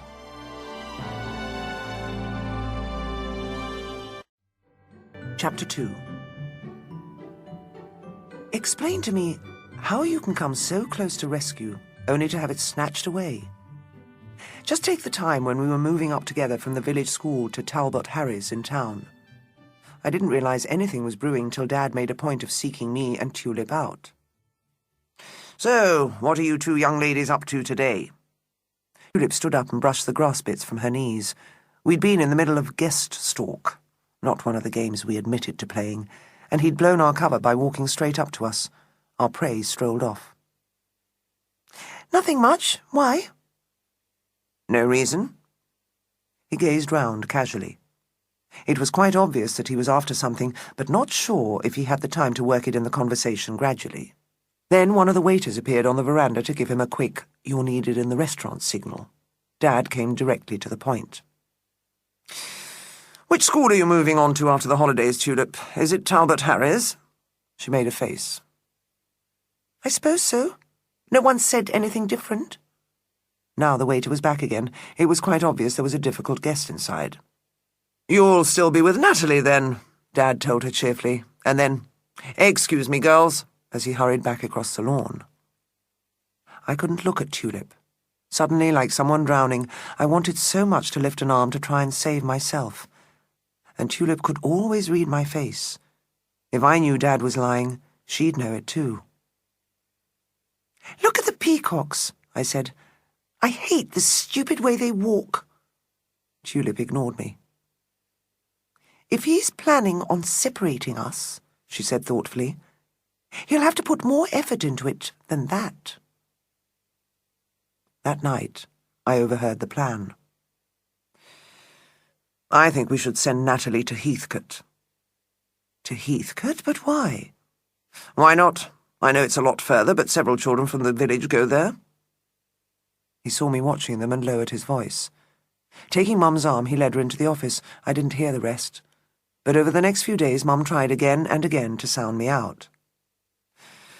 "How would you feel about it, Natalie? It's a long bus ride." I shrugged. "You'd see a lot less of—" She hesitated. Some of your old friends." I shrugged again. I knew if I was sent to Heathcote, that would be curtains for mornings and evenings with Tulip. I'd set off too early and get back too late. It wasn't clear why it should make a difference to weekends. It wasn't, after all, as if Tulip had hordes of admirers aching to step in and take my place. But surely, in a new school, with new teachers, new classmates, new people on the bus, I would be able to make new friends. The registration forms sat in the in-tray on the reception desk. I fingered them over and over when no one was watching. Heathcote Grange Secondary School, last date for applications, Thursday, 18th of August. I could have filled it in myself. It was so easy. Name, home address, is, date of birth, previous schools, names and ages of siblings, health problems, if any. The days before the deadline, I was a bird on a hot wire. Each time Dad came through a doorway or cleared his throat, I was expecting him to say, "Well, it's decided, Natalie. Heathcote it is." On Monday, the wrong meat orders were delivered, and 2 of the waiters fell out and stormed off work. On Tuesday, Julius got a lump of grit in his eye and rubbed it so hard he had to be taken down to the surgery. Wednesday was kitchen inspection. Everything stops for that. And on Thursday, though I hung around wondering if Dad would suddenly come bounding down the steps, "You might as well see the place, Natalie. Why don't you come along for the ride?" Nothing happened. No one went anywhere. And when I fingered through the papers in the tray, I saw the form was still quite blank. Tulip turned up next morning for the first time in a week. Dad met her on the stairs and suddenly looked troubled. She gave him her usual cheeky grin. "Morning, Mr. Barnes." "Hello, Tulip." Lightly she bounced her fingers on the banisters and carried on up. He hurried down. I watched him make for the reception desk and riffle through the in-tray. Mum came out of the office. "What's that you're looking for?" He held it up. "Oh, dear," she said. "Oh, what a nuisance. What's the date on it?" "The 18th. Yesterday." "No point in driving it in and begging them to take her anyway?" He looked at his watch. "The Newsomes will be here in 10 minutes to sort out the details of the wedding lunch." "I could do that with them." "I thought you were taking Julius for his checkup." "Oh, right." There was a worried pause. I watched from overhead. Tulip was watching me, and suddenly I knew beyond a shadow of a doubt that she had stayed away all week deliberately to lower their guard. Mum shook off her unease. "Oh, it's not too late, I'm sure. Shall we think about it as soon as we've got a free moment?" Dad noticed Tulip lingering on the stairs. "Yes, later," he said, and hurried off. And that was the last I heard. The form lay in the tray another week, and then it vanished. The last days disappeared as well. We found a skylight with a smashed alarm and played Watch the Skies behind the parapets. And on the first day of September, I turned up at the bus stop. New journey, new uniform, new school, new set of teachers. And good old Tulip, as usual. Chapter 3. I hated Talbot Harris. So did she. Hated the slime-green rooms, the shoving corridors, the ringing cloakrooms and the screaming bells. Hated the work and hated the sarcastic teachers. Hated the food. And hated being on my own. Someone had shopped us. We never found out if it was Dad or the teachers from our old school, but we were separated for almost every lesson. Even our registration class was not the same. I'd catch a glimpse of Tulip as she was buffeted my way down some seething staircase and call out hopefully, "See you at break on the back steps!" But she was hardly ever there, and each school hour went on forever till I was a bag of nerves who jumped at every raised voice in a corridor and bit my fingernails until they bled, and couldn't concentrate on what the teachers said for the hot tears prickling behind my eyes. "This is your fault!" I shouted at Julius when he caught me weeping over homework I couldn't do. "If it weren't for you and your stupid sore eye, I'd be at Heathcote now." He backed away. I wondered if he'd gone to tell on me, but no. He came back a few minutes later with a heap of mint imperials he'd pinched from the bowl in the coffee lounge. While I sucked for comfort, Julius patted me, and though it made it harder than ever to concentrate on the homework, I couldn't bring myself to shake him off. It wasn't Julius's fault that he was the apple of Mum's eye, and everything to do with him came first and second and next and last. Julius's tumbling class, Julius's visit to the clinic, new trousers for Julius. He didn't set it off or even encourage it. Mum had no need of that. It hadn't escaped anybody's attention that even though Furry Rabbit and poor battered Mr. Haroon had long ago been tossed up on the shelf of precious cast-off cuddly things, Mum never did grow out of Julius. Even when he was dying to scramble out of the car, his fingers rattling the handle and his face turned to go, she'd be hungrily reaching out for him. "Say goodbye properly, darling. Give Mummy one last hug." At least he never smirked or crowed at always coming first. Sometimes he even looked rueful, as if I'd been the luckier of the two, with no one noticing if I was there or not, or if I was happy, or if things were going right or wrong. "Sorry," I sniffled again, and he turned up the patting. "I know," he said. "I'll go and tell them you're crying." It was a generous offer. It's never easy in a big hotel to get attention if you're not paying for it, but if it was Julius who went, Mum would look up at once. I shook my head. "No, honestly, I'll be all right." And no doubt I soon was. It's hard for anyone to start at a new school, tiring and nerve-wracking. No wonder I was always so glad to see Tulip waiting on the steps at 4:10. I'd rush up full of questions. "Where were you? You can't have been in your gym class. I went past twice and didn't see you through the glass. Were you hiding in the cloakroom?" She'd give her little sideways grin. "Tell you later. Let's just get out of here." She'd take my arm, and off we'd go past all the people who'd come on with us from our old school. Susan and Janet with their brand-new friends, and Will and Jamie who'd been accepted at once in the lads' gang. We'd saunter down the street towards our stop.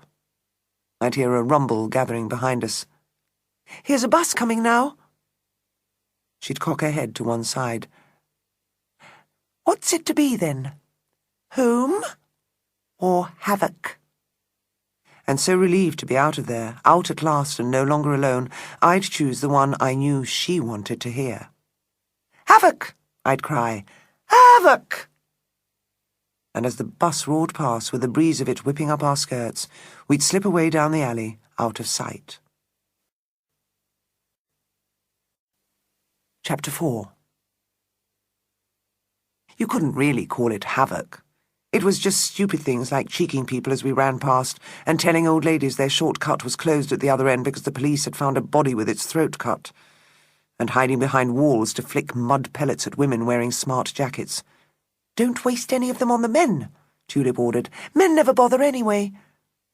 Sometimes we were spiteful. When the young mothers poured out of the playgroup centre into the post office shop, we'd stand in front of the display of foreign stamps till everyone's back was turned. Then Tulip would jam one of her specially selected twigs, short but tough and sinewy, between the spokes of the nearest parked pushchair.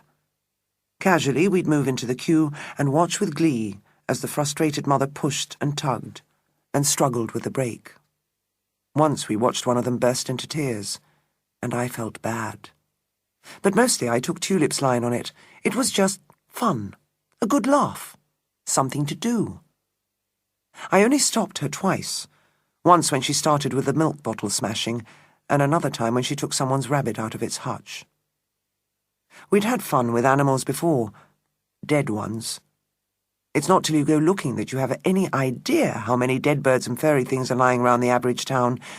Sometimes I think I'll never be able to see another roadkill without thinking of Tulip. She'd flick them over with her shoe. "Looks all right to me," she'd say critically. "Yep, that'll do." She'd scoop it up in one of the torn plastic bags with which Erlingham is littered, and we'd carry it round with us. It could have been a loaf and a pound of tomatoes, until we saw the perfect place. "There's a hutch." We'd be up to the fence in a moment. "Is it empty?" "Doesn't matter." It wouldn't have either. I'd watched her push fat, spoiled rabbits off their favourite patch of straw to shove a dead pigeon or blackbird in their place. "I meant the house," I said. "Oh, that." She glanced dismissively at the kitchen window with its prissy curtains hanging in scallops. "There's no one looking anyway." I checked the upstairs windows, but there were no signs of life, no shadows moving back and forth. "Who's going then?" "I'll go." I gave her a leg up. There was no stopping Tulip once she'd started, so it was better to get the whole business done. She landed lightly on the other side. I passed the mucky bag over, and she set off boldly, sauntering across the lawn as if she owned it. I watched her prise open the hutch lid. "Well, hello, Thumper." She lifted the rabbit out by the ears. I hated that. I knew people said it didn't hurt them, but I didn't believe it. And there was something in the way she did it, slowly, deliberately, almost with relish, that set my nerves on edge and started me scrambling along the fence looking for a foothold of my own. By the time I got over, she had her hands over its eyes. "Gone dark, has it, Bunny?" You had to be careful. She could turn just like that.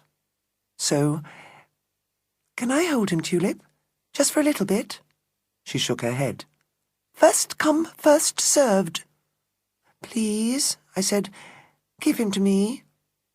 She grinned unpleasantly. "You don't know he's a he. He might be a she." "It doesn't matter. Well, you could just let me have a go at cuddling him." "Only if you've guessed right."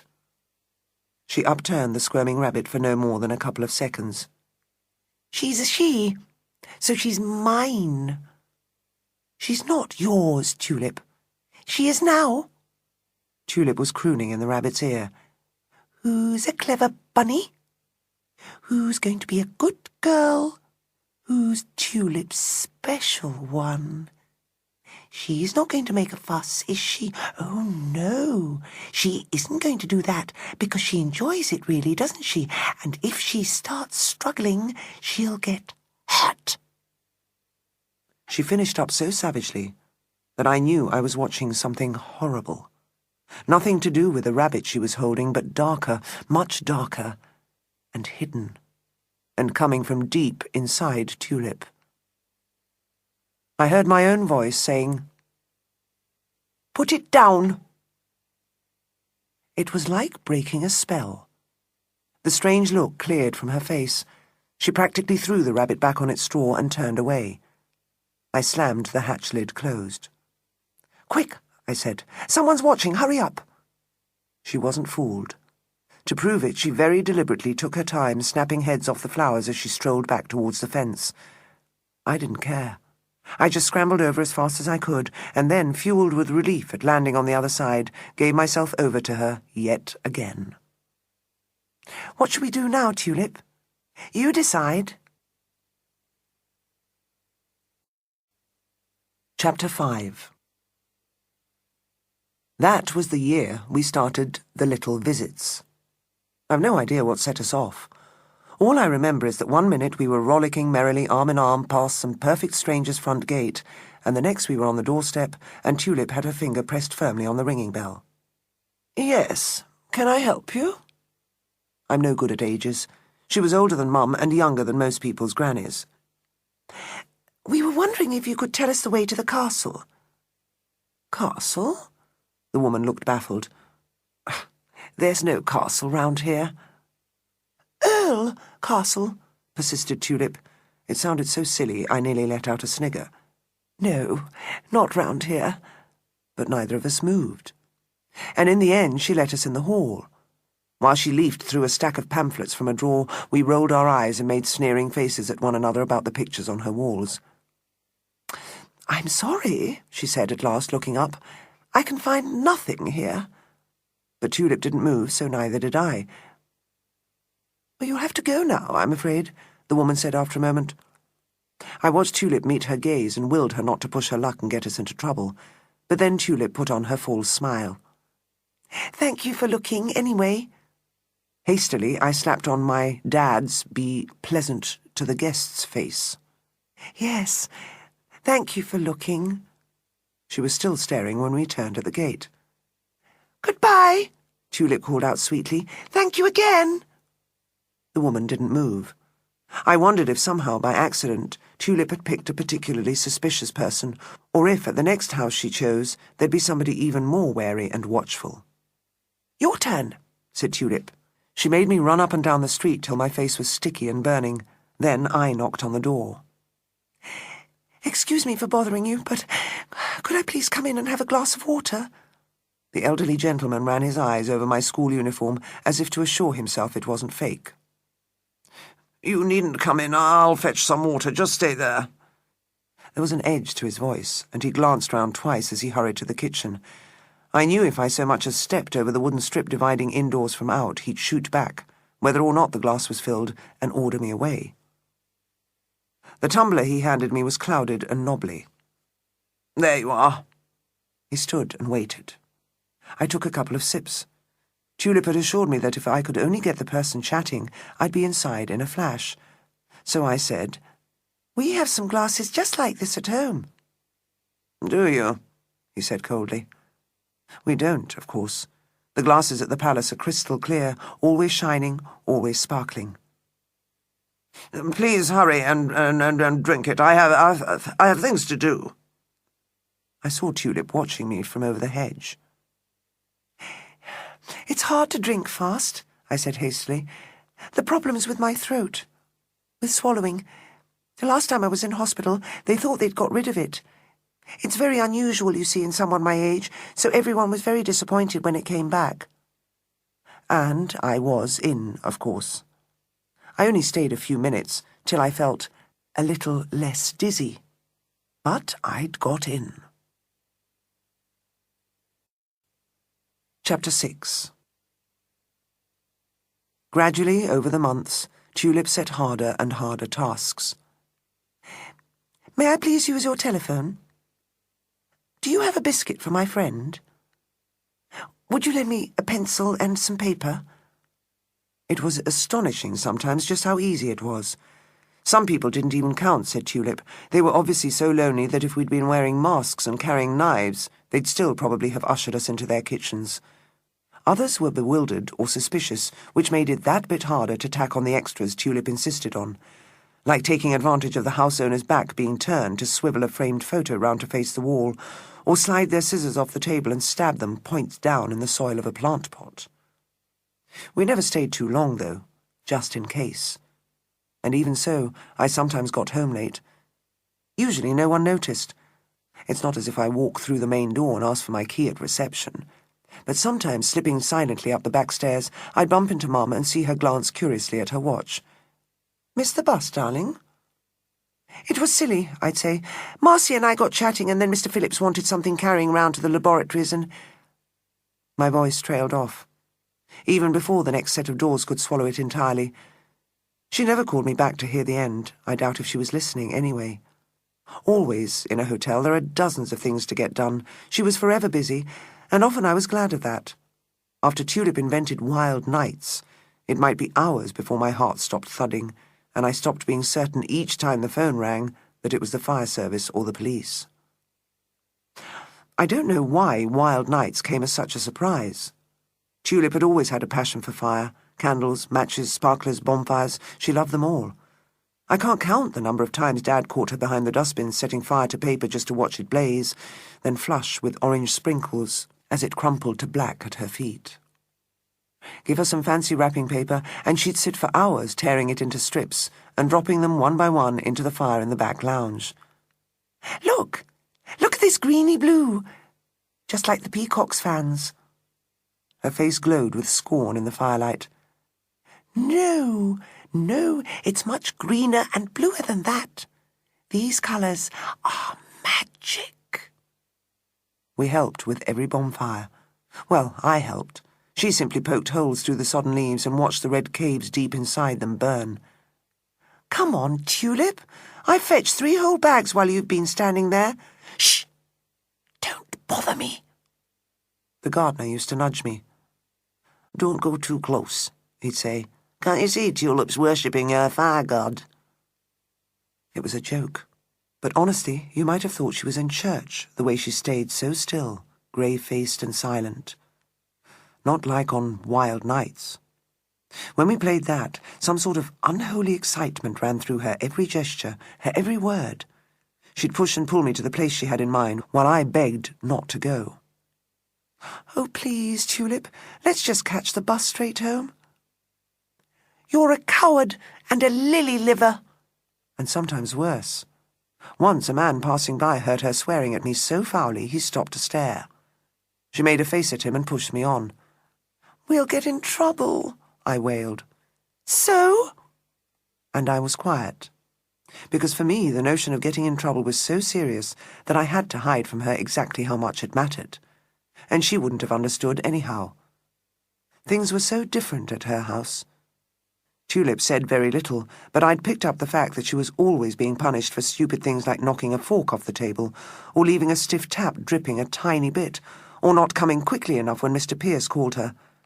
Her dad would suddenly let fly and keep at her till even her timid mother was forced to stop pretending she hadn't noticed what was going on. She'd step in to try and stop him. Then Mr. Pierce would turn his savage mood on her. "It makes no difference what I do," Tulip explained. "He picks on me to start a fight with her." So there was no stopping her by wailing about trouble. She simply grabbed handfuls of my coat and pulled again. "Come on, Natalie. It's all planned."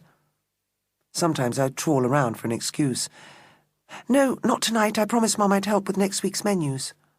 Tipping her head to the side, she'd say sarcastically, "Does the itsy-bitsy baby want to go home to her mummy?" I hated it when she jeered at me. "All right," I said, "but only something small." "A sweetie swipe?" "No. He watches us every minute, Tulip. He knows." "All right, then, exploding greenhouse." "No." She made her last offer. "Dustbin fire. It's only rubbish anyway." "All right, a dustbin fire, but only one." "Only one. Promise, Tulip." "Cross my heart." Her eyes went wide with honest promising, just as, in half an hour's time, they'd widen again, from all the spitting orange magic conjured from some perfect stranger's matching grey bins. "Tulip, you promised. One, you said." "I meant one more. Stupid." She was so horrid to me, endlessly rude and disparaging, but somehow it didn't hurt. I think I just treated her insults like bad weather, keeping my head down and pressing on with my self-appointed task of keeping her out of trouble. It was I who prized the package she was about to send to Mrs. Bodell out of her hand. "You can't post that." "Why not?" "You're not allowed to put stuff like that in a letterbox." I hurled it as far as it would go into the road, and watched with satisfaction as a car rolled over it. "Good job I didn't bother with a stamp," she said, unruffled. In the same way, I confiscated her rude Christmas cards one by one as she finished them. "Tulip, it's such a waste. You spend ages doing all this brilliant lettering, and I have to rip them into pieces and stuff them in the bin. Nobody makes you." And it was true. Nobody made me. But still, somehow, I'd come to believe that keeping Tulip out of the trouble she spent her whole life fomenting was time well spent. And maybe it was, for me. It kept me close to her, and I needed Tulip. While I trailed around quietly doing what I was told and being no trouble, Tulip lived my secret life. While teachers watched me sitting quietly at my desk, I was really outside on the hill with Tulip, openly watching the rest of us file in and out of classes. When I answered the palace guests' boring questions over and over again, always polite, always smiling, I was secretly swearing as foully as she did. And when Mum didn't notice me as she swept past looking for Julius, I was in silent rages that would put Tulip to shame. I was as bad as she was, and the clever thing was nobody even noticed. Even Dad was fooled. "You're looking pale. Are you sure that you're sleeping properly?" "I'm all right." He turned me round to the light. "But you've got shadows underneath your eyes." "I've been doing a lot of homework." "Tell me another," he scoffed. But you could tell that he believed me. And why not? It was a whole lot easier and took less time than trying to find out the truth. Chapter 7. Spring came, and Tulip's moods got worse and worse. She swung doors in my face and kicked a huge dent in my cloakroom locker, and was so hateful that even I took to steering clear of her for days on end. Then I'd walk in the girls' lavatories to find her scratching foul words on the wall over the sinks, and just as if we'd never been apart, I'd be back to trying to stop her. "Tulip, they've only just finished painting in here. What's the point of making it look horrible straight away?" She gouged the plaster with her locker key. "It's their own fault. They shouldn't have chosen such a vile colour." "What's wrong with it?" "It's stupid, that's what. Pink! Pink! For nice little girlies." "It's better than the old green." "I like that green." "You said you didn't. You were always going on about it." Plaster sprayed from the wall. "Oh, shut up, Natalie!" She'd never had any patience, but now it seemed everything got under her skin. She was angry with everyone, and it didn't make any difference whether or not they were cross with her first. Almost as soon as anyone spoke to her, on went that little mask of frozen rage. And when she wasn't angry, she was spiteful. "That's rubbish, what you're drawing, Natalie." I kept my eyes on my paper. Apart from games, when we were often ordered into separate teams, art was the only lesson we had together now. "At least I don't draw the same thing every week." And it was true. Give Tulip a piece of paper, and all she'd ever draw were children with huge, forlorn eyes copied from soppy greetings cards she'd lifted from the shop beyond the bus stop. She moved her hand across to hide some now because Mrs. Miniver was coming our way. "Have you started yet, Tulip?" "I was just thinking first." Mrs. Miniver inspected her watch. "You've got exactly half an hour. By the time that bell rings, I want to see a proper painting. None of your usual little self-pitying cherubs up in one corner. Every inch of that paper must be covered. Now get on with it." Tulip turned to me sourly. "So what is it?" "What?" "What we're supposed to be doing." "Self-portrait," I said coldly. "Really?" It seemed quite genuinely to be news to her, and peaceably enough, she lifted her brush and pulled my tray of paints nearer her easel than mine to start with her careless brush stabbings and pokings. "Aren't you going to draw yourself first?" "I know what I look like." "But you'll go over the edges." "I'm not doing it with edges." I leaned across to see. She tugged her easel round away from me. I went back to my own work. We sulked in silence for a little while. Well, I sulked. I think she just became absorbed in her painting. That horrid humming that she shared with her mother got on my nerves, but I didn't argue about it. I just kept hard at work, fretting about the face in my painting, too long, then too short, then too rubbed out and messy, till Kirsten strolled over to borrow a rubber and complain, "That stupid Jeremy she's put me with, he's lost 2 of my rubbers already." "Well, look what I've got," Tulip said contemptuously. I looked up. She was pointing at me. And did I rise up and hit her? Did I slap her face, send her wobbly easel flying and pour the scrummy brushwater over her head? No. I just said feebly, "Oh, do shut up, Tulip," and kept on with my work. But I did hate her then. I hated her so much that I could hardly wait for the half hour to disappear. I'd seen her fierce rubbings and scrubbings, her brutal daubs. Most people would take more care hurling rubbish into their dustbins. I'd seen her splayed brush come back again and again to the black and what was left of the purple, and to the fiery red she'd turned to ditch water with her careless rinsing. Suddenly I couldn't wait to see what Mrs. Miniver made of Tulip's self-portrait. The bell rang. She appeared in front of us. "Finished?" Tulip shrugged, totally indifferent, and tore her sheet of paper from the easel. Mrs. Miniver took it from her, but though her face darkened as she inspected the painting, something about it must have given her pause, because she pinned it back on the easel and stepped back to look at it from further away. And I stopped pretending that I wasn't watching, and looked at it too. It was the strangest thing. The fury and contempt of Tulip's brushwork had turned to whirlpools of violence on the paper. Everything about it was dark and furious, and every inch of it seemed to suck you in and swirl you round, making you feel dizzy and anxious, and everywhere you looked, your eyes were drawn back over and over to the centre, where, out of the blackness, 2 huge, forlorn eyes stared out as usual, half begging, half accusing. I waited for the explosion. Would it be wasting paper? Or dumb insolence? Or I warned you, Tulip, no more self-pitying little staring round eyes? But Mrs. Miniver just said, "Look at it. Now that you've finished, at least take a look." Putting her hands on Tulip's shoulders, she turned her to face the easel. Tulip's eyes went cold and hard. Mrs. Miniver waited, but when it became obvious that Tulip wasn't going to say a word, she simply sighed. "Well then, off you go," she said gently. Tulip reached out to rip the painting off the easel, but Mrs. Miniver put out her hand. "No, I'll keep this." Tulip stalked off. I stayed behind to pack her things along with mine and ask, "Will she get into trouble?" Still staring distractedly at the painting, Mrs. Miniver repeated, "Trouble? For making that huge mess," I insisted, "and doing more big round sad eyes even though you told her that was exactly what she mustn't do."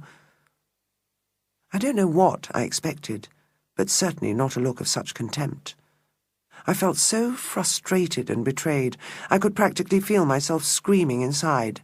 Why does Tulip always get away with it? Why does nobody ever stop her? Why? But the best I could manage to Mrs. Miniver was a sullen, "It was supposed to be a self-portrait. That's what you said. A self-portrait, nothing else." I waited for her to tell me off. Disloyalty to a friend, making trouble. But she just turned back to the painting. "Oh, Natalie," she said as gently as she'd spoken to Tulip. "Look at it. Just look at it." And this time it was there for me. My anger and frustration blew away like so much litter. I stood beside Mrs. Miniver, staring at Tulip's self-portrait, and this time all that I could think was would I finally manage to whisper. "Oh, Mrs. Miniver, I'm just so glad that I'm not her." Chapter 8. So, was it pity drew me back time and again? I'd almost gather up the strength to break away, and something would happen to stop me in my tracks, like the day we heard the news about Muriel Brackenbury. "Just think! We know somebody whose sister has drowned. Tulip, stop saying that. But we could sell our stories to the paper. We could be photographed with our arms around Janet." "Don't be ridiculous. Janet doesn't even like us." Tulip's eyes shone. "I bet she's so upset. She won't be able to stop thinking about it." I was disgusted with her. Why was she so nosy about other people's feelings? Did she have none of her own, that she should be so obsessed about someone else's? And she didn't even feel sorry for Janet, that was obvious. She had the same look on her face as when we gave that horrible box to Jamie, and when she made Marcy cry by lying to her that she'd failed her maths. She just liked to prod and invent and twist and poke, to watch people go ugly with fright or burst into tears of misery. Now she was rolling Muriel's name round and round. Brackenbury. Brackenbury. It's odd, isn't it? Because I expect when she was found she was near Bracken. And near berries. If you don't stop talking about it, I'm catching the next bus home. She didn't even hear me. Drowned. Think of it, to get so close to the bank and still go under, swallowing all that water. I expect Janet will keep waking up imagining it now. I bet she will. After all, it's her sister. Don't, Tulip, it's horrible. Yes, isn't it? I stared at her. She thought I meant horrible to drown, not horrible to say, and settling herself on the wall by the bus stop, she just went on and on. It must feel awful, opening your mouth for air and more water rushing in instead. I expect you swallow so much that when they find you, you're all swollen up. Not like with kittens. I bet a person must keep trying over and over to... But I'd stopped listening. Everything around us, the street, the cars, the people, all bleached away to invisible, and I was back to 8 years old, holding my father's hand on a baking afternoon, and seeing Tulip for the very first time, still as a stone in that cornfield. Not yet a friend of hers, not yet sucked in, and not in the slightest scared of her. "You drowned that kitten, didn't you?" She broke off her excited ramblings. "Which kitten?" "The one you were holding on the day we met. I always thought it was your dad who got rid of them. But it was you." "No, it wasn't." She said it quite firmly, though it wasn't true, but I was used to that, and suddenly I understood how Tulip could lie, and never see how ridiculous her untruths looked to other people. In her eyes, it was the world that was wrong. If the world had only been right, if things had only fallen out the way they should, then she would never have had to lie or steal or be spiteful. If the world had only been right, she'd be a nice and good person, the girl she was inside, before it all went wrong, and she got spoiled all along with it. "It was you," I persisted.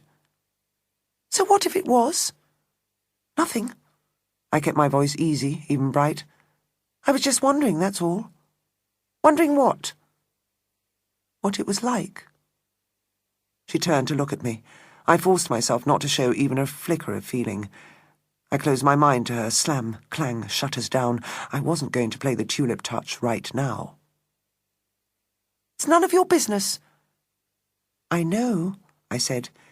"It's just that I never realized, and you never said." She gave the flippant playground retort. "You never asked." I felt like screaming at her. Why should I ask, Tulip? Whoever would have even thought? But instead I walked my fingers steadily along the wall and tore off a strip of moss. "Did it take long?" I asked, casually pulling the shreds apart. "Can you sense truth coming?" "Oh, I think you can."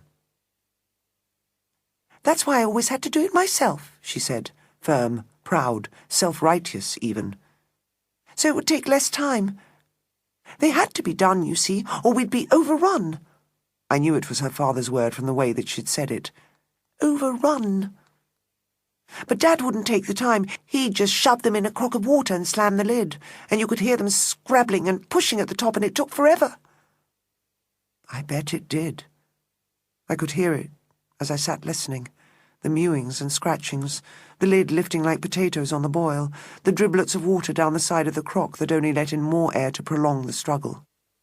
All her cocky self-confidence had drained away.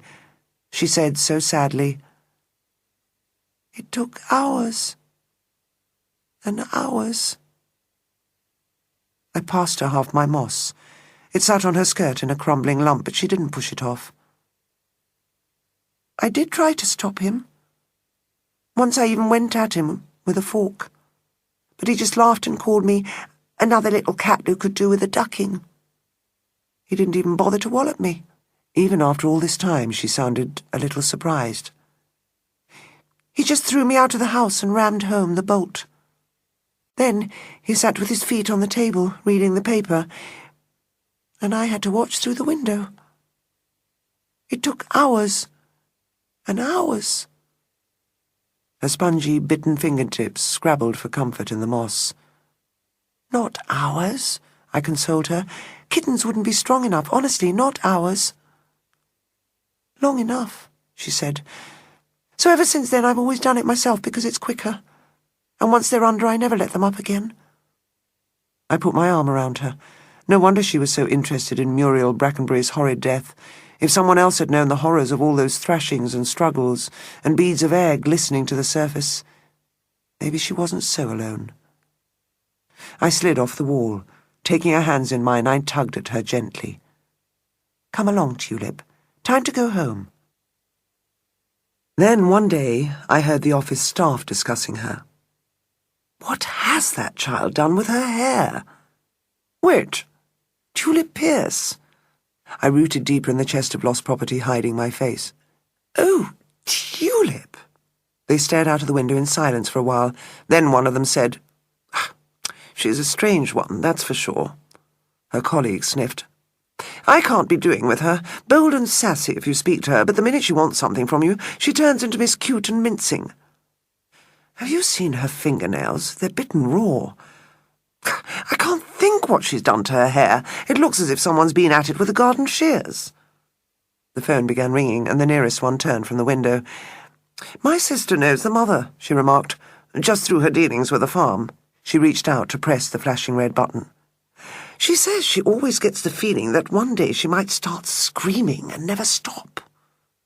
I wondered who she meant, Tulip's mother or Tulip. And was this what the painting was about? Was this why Mrs. Miniver and everyone else treated Tulip as if she were as dangerous as one of her own dustbin blazes? Poke a fire, and it flares more fiercely, everyone knows that. The only safe thing is to stay away. I think I almost came to the decision then, and maybe a dozen other times when I stepped out in early morning air and knew I couldn't face her. On those days I'd skip school myself and spend the hours hiding in the palace's abandoned laundry, where my footfalls raised puffs of dust, and I had to sit uncomfortably amid tubs and basins in the shadow of a giant old mangle, watching a frill of light creep under the door. At 4 o'clock I'd make my way out of sight, around the palace to the bus stop. After a day in oily gloom, the great bars of sunlight sweeping so cleanly over the fields made me feel tearful and giddy. I'd make sure Tulip was nowhere in sight.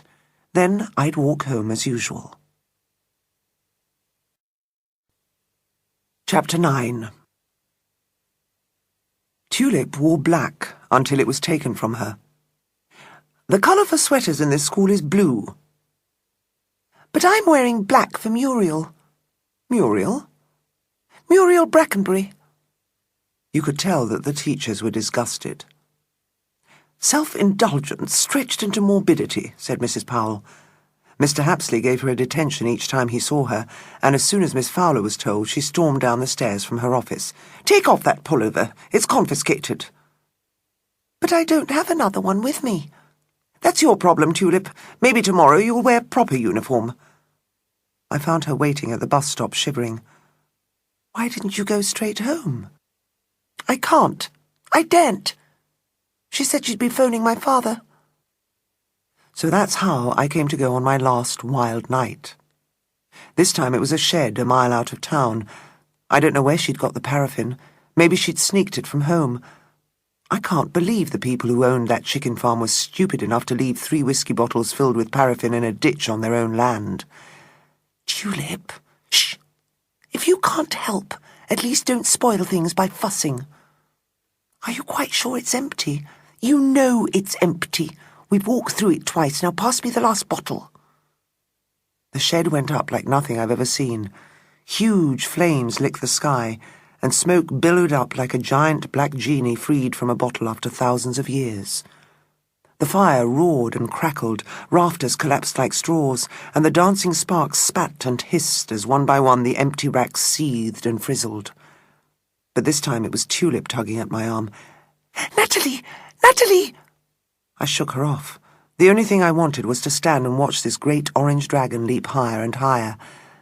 "Natalie, quick, or we'll get caught. The police always suspect everyone standing and watching." But though she pulled at me, I wouldn't budge. Why go to all the trouble to raise a fire and then not stay and watch?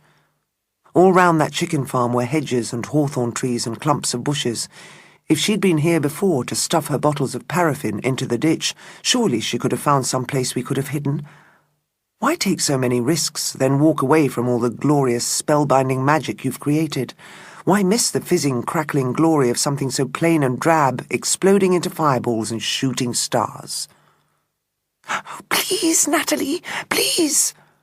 She tugged so hard at me I had to go. But as I stumbled after her, still looking back, I knew I was bewitched.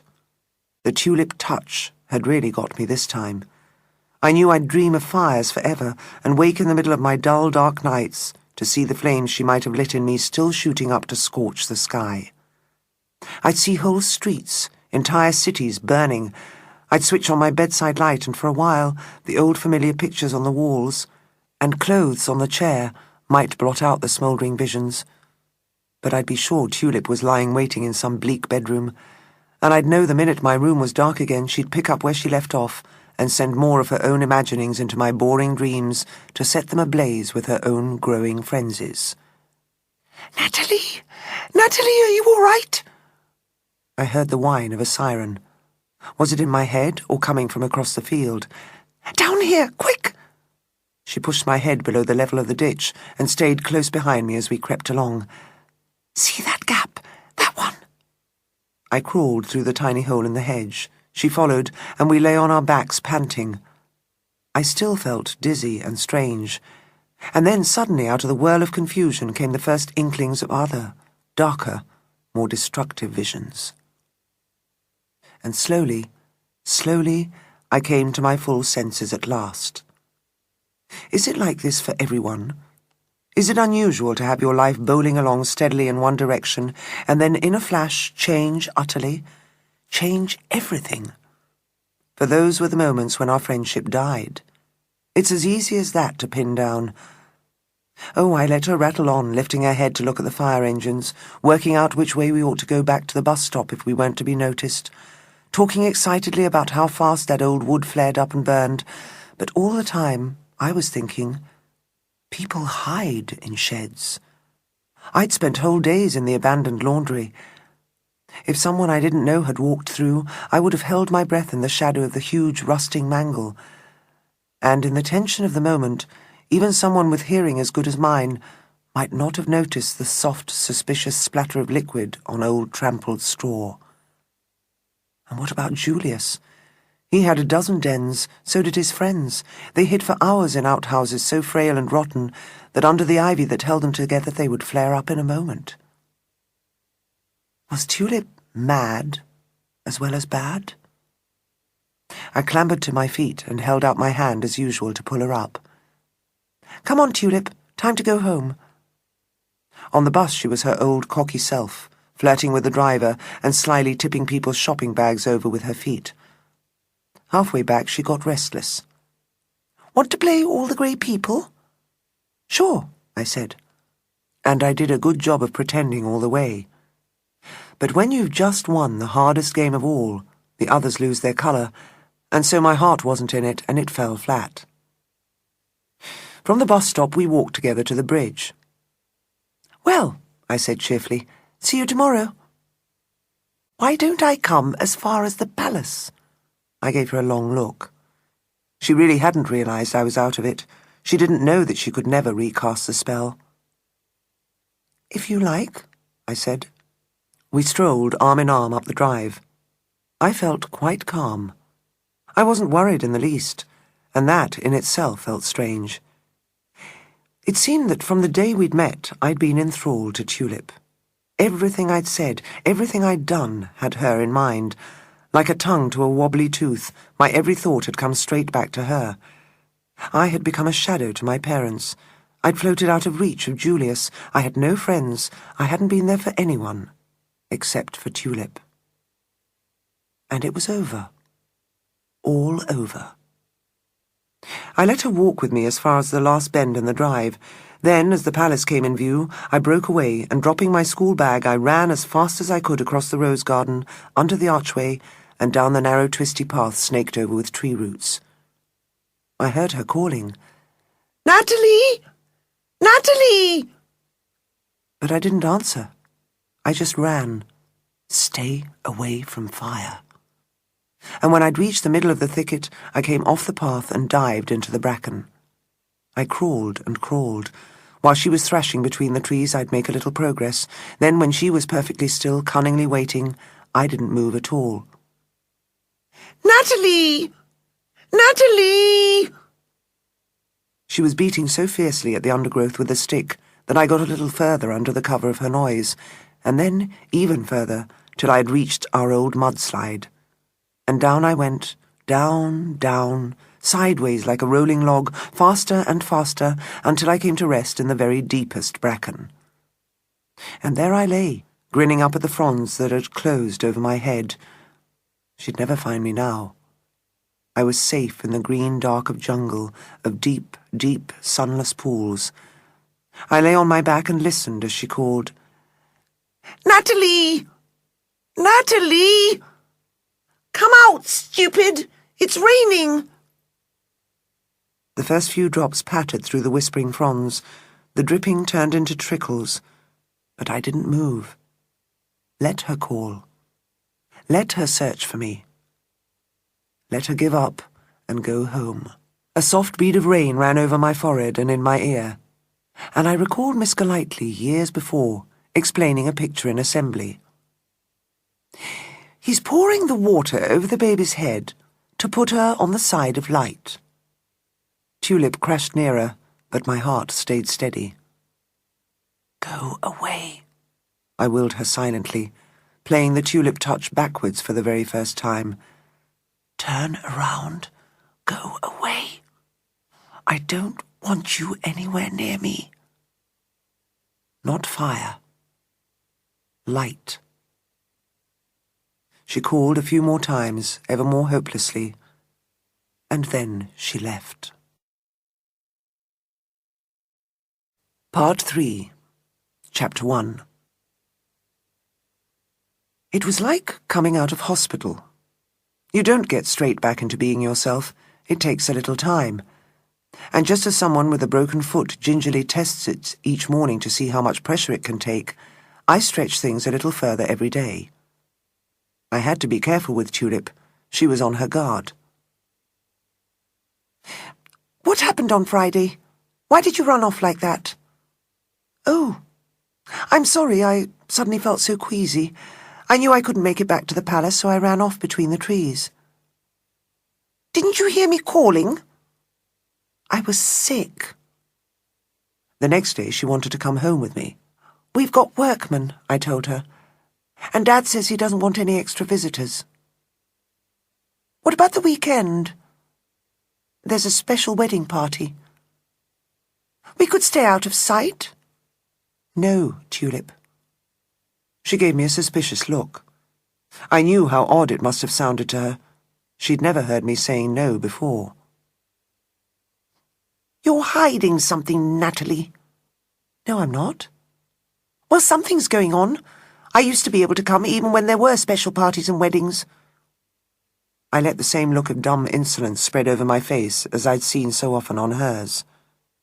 Well, that was last year, Tulip.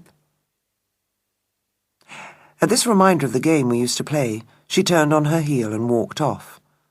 I went back to my classroom grinning, and it was only then I realized that, in this small daily probing of sides of myself left too long untested, I'd come across a few things I'd totally forgotten. The feeling of power. The sense of being in control. Mr. Scott Henderson was the first one to notice she was never around. Where is your friend Tulip these days? Have you two had a little spat? I looked unconcerned and lied glibly, both skills I'd learned from her. Not really. She's got other friends. And soon she had. First she took up with Marcy once again, though that lasted only till the craze on playing cards began in break time. Then Marcy got fed up with Tulip's habit of going on about the rules through every hand and telling everyone what they'd done wrong and gloating over winning. It's just a game, she said. It doesn't matter. Why do you care so much? Tulip's eyes flashed and she stormed off. And after that she was alone again, till someone called Heather came down from Scotland and started at Talbot Harry's. Like me, all those years ago, she didn't know any better than to offer her friendship to the first person she saw standing alone. And for the next few days I had to watch Tulip grin at me contemptuously and turn her back and giggle in corners with Heather. But that didn't last either. Heather soon took against Tulip's mean habit of eating the sweets she always had in her pocket, without offering them to anyone round her. And Tulip's joke of tipping the contents of Heather's lunchbox into the bin and filling it with dirt and stones fell very flat. So Heather soon made other friends. In any case, watching the two of them walk round together arm in arm hadn't made me unhappy. All I could see was how foolish I must have looked when it was me. All I could feel was sheer relief. That was the strangest thing about those weeks, the feelings that I had. Like coming out of a grey, endless dream, I felt the world lift around me. For far too long I'd stayed in Tulip's shadow. Each day now I felt a bit stronger and things went better. At school, because I wasn't looking out for her on every staircase and through every window, my work was more careful and my marks improved. At the palace, I walked more briskly in and out of rooms, no longer endlessly hovering by windows and doorways to see if Tulip was coming. Without half my brain engaged in waiting for her, I became a whole person again. At night, I still dreamed of fires and woke in frights. But in the day, so different did I feel, so little did I want to be the Natalie I was before, that I'd have changed my name if they'd have let me. And on the morning I found myself sitting peacefully on the ledge of the veranda, watching the peacocks instead of, one of the games she'd taught me, stalking them till they panicked. I realized, for the first time in years, that I was happy. Happy. And that's why, when Julius ran round the corner to tell me Tulip was waiting in the rose garden, I didn't want to know. "Go back," I said, "and tell her you can't find me." "Why?" "Because I don't want to see her." "But what about Tulip? If you're not with her, the gardener will tell her to go home." I slid off the ledge and moved towards the door. "Just tell her I can't come. Say that I'm busy helping Dad." He looked baffled, but then he shrugged and ran back the way he'd come. I felt a little bit guilty, but not much. Staying away from Tulip was getting easier each day. And I avoided her at school as well. Skills learned in guest stalk came in useful now. "Coming or going, Natalie?" I'd step aside to let the teacher pass. Didn't know yet, did I? If she was outside, I was staying in. If there was no sign of her, then I might slip out between the wide glass swing doors. I'd have my bag packed by the end of school. I'd hair up Forest Street, though it was further, to catch the bus one stop ahead. I'd keep my head down as it roared past the gates in case she was standing there waiting, or trailing her bag towards our usual stop in the vain hope I'd catch her up and keep her company. It wasn't my fault that she was alone. Nobody forced her to shove people so hard they fell, and splatter ink on their clothes, and call out, "Cheap Scottish heather," all the time at someone who tried to be friendly. Each time she came to the palace, Julius told me off. "You can't just keep saying you're busy." "Yes, I can." "You can't. It's mean. Tulip's supposed to be your friend." "Just tell her I've gone to Erlingham with Mum." "Well, that's not so difficult, is it?" "It's not that it's difficult," said Julius. "It's just that I feel sorry for her." "Well, don't," I snapped. "It's just a trap." He stared at me as if I'd bitten him. "What do you mean?" "Nothing," I said, getting a grip again. "I didn't mean it." But I did. I was sick of feeling sorry for Tulip. I felt she'd caught me young and sucked me in, and even made me bury my own feelings so deep I practically didn't have them. She'd kept me down with her contempt and scorn, but things were different now. It was my turn to feel contempt. And I think I must have realized that part of my growing strength came from despising her, because I didn't stop at my new disapproval of her mad habits and her crooked ways. I took it a step further. Now, when we met in the corridors, I'd smile and say hello and mutter something about meeting at break.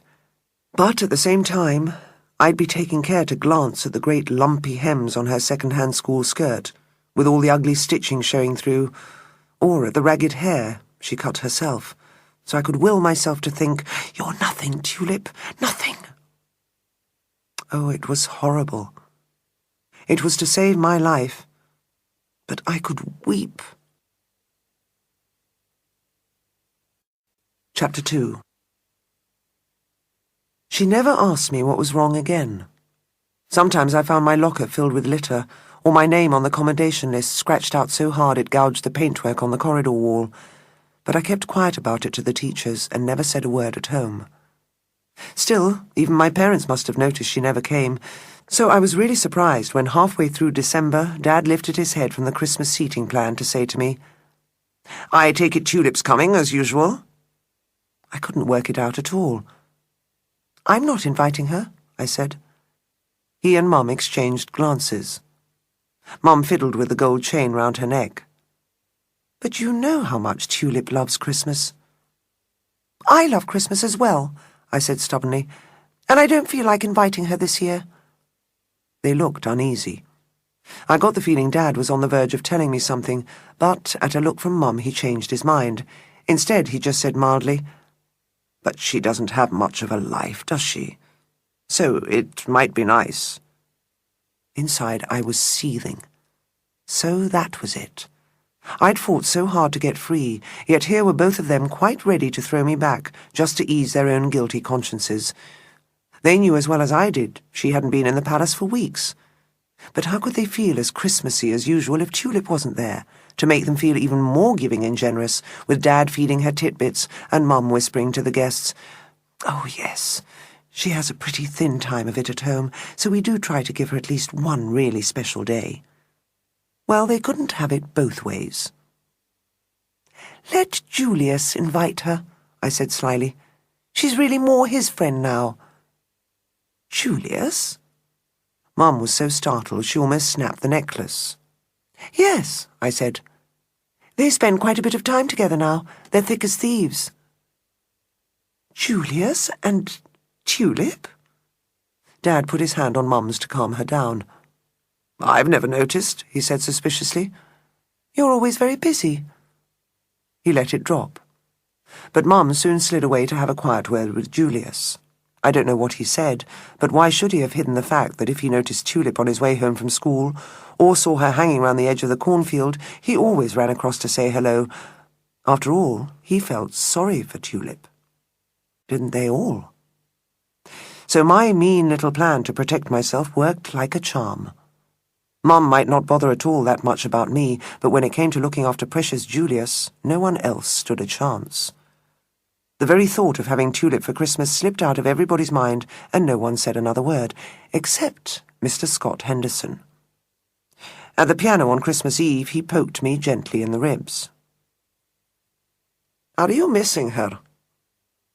"No," I said sourly, not even bothering to pretend I didn't know who he meant. "I do," he said. "I've always had a soft spot for your little friend." "She's not so little," I said. And then I thought of something cleverer. I put on a more pleasant face and turned to beam up at him. "I could explain to you how to get to her house. Then, since you're so fond of her, you could go and visit." That shut him up. He made great play of flicking through his carol sheet. Then, when the singing started, he kept his head bent to the words as if he didn't know them, and never caught my eye again. I sang out, missing Tulip horribly, and hating them all. Why should they assume she was my job, always my job? They all knew where she was. They knew that she'd be sitting in her drab everyday clothes, listening to her mother hum and her father nag as she fingered some horrid, cheap present scrimped from what was left of the housekeeping after Mr. Pierce finished buying his booze. They all stood around the piano so smug, so stuffed with food, and so dolled up. What was so wrong with one of them filling a hamper and taking it over, or even bringing her back with them? "Come on, Tulip, we know you're not best friends with Natalie anymore, but we still care about you. Come with us." But no. That was my job. Look after Tulip, but don't be her hold-your-coat merchant. Be nice to her, but mind you don't get sucked in too far. Go play with the witch, but don't let her cast any spells on you. Oh, dream on. Chapter 3. Did she sit there expecting us till the very last minute? Jump in, Tulip. Christmas is Christmas after all. Because after that there was no more pretending. When we met on the school stairs, she flashed me such a look of hate, and I stared past her coldly. And with no friends, she went from bad to worse. I heard the whispers almost every day. "Did you know about Tulip? Guess what she's done now?" She hardly came into school, and when she did, she had an air of smouldering anger around her. The boys picked up on it straight away, calling her Crazy Tulip, until the strange frozen mask on her face cracked, and she turned wild and spun into frenzies of violence that had the phones ringing and the mail staff running. In February, she was banned from Harry's supermarket. A few weeks after that, the police came into school on her account. No one was sure exactly what it was about, but I realized I'd not known how much trouble she'd been in till I heard some of the guesses. "It'll be because of those windows." "Don't be soft. Please don't come round for smashed windows. Maybe she had the nerve to go back to Wilkins' Hardware. To nick the batteries she forgot. They all laughed. I turned away embarrassed, because even after all these months of steering clear of her, some of them still thought of me as Tulip's friend. And so did most of the teachers. Because it was to the palace that the police were sent that very same night, pulling their caps off as they walked through the door, but ignoring the curious glances from the guests on the sofas. Mum hurriedly ushered them away from reception and through the door into the office. "You stay here, Natalie," she said. "Watch the desk for me, will you?" The woman officer stood back to let me pass, but the man said, "I think we might sort things out quicker if the young lady comes in as well." "Really?" Mum was astonished, but she didn't argue. Instead, she called George in from the bar and asked him to find someone to cover reception. "Now," she said, closing the door behind us all, "what's all this about? How can I help you?" But they weren't to be hurried. "Maria Benson," said the woman, offering her hand to Mum. "Stallworthy," said the other, and smiled, though he made no effort to shake hands. They glanced at the chairs till Mum said, "Please do sit down," and then they seated themselves and looked at me. But I'd learned the blank face from Tulip. I didn't flinch. "It's about some little visits," said the woman officer. My heart began to thump. "How long can your old life follow you? We couldn't have played little visits for nearly a year." Mum was mystified. "Little visits?" She turned to me. "What little visits?" I was so lucky.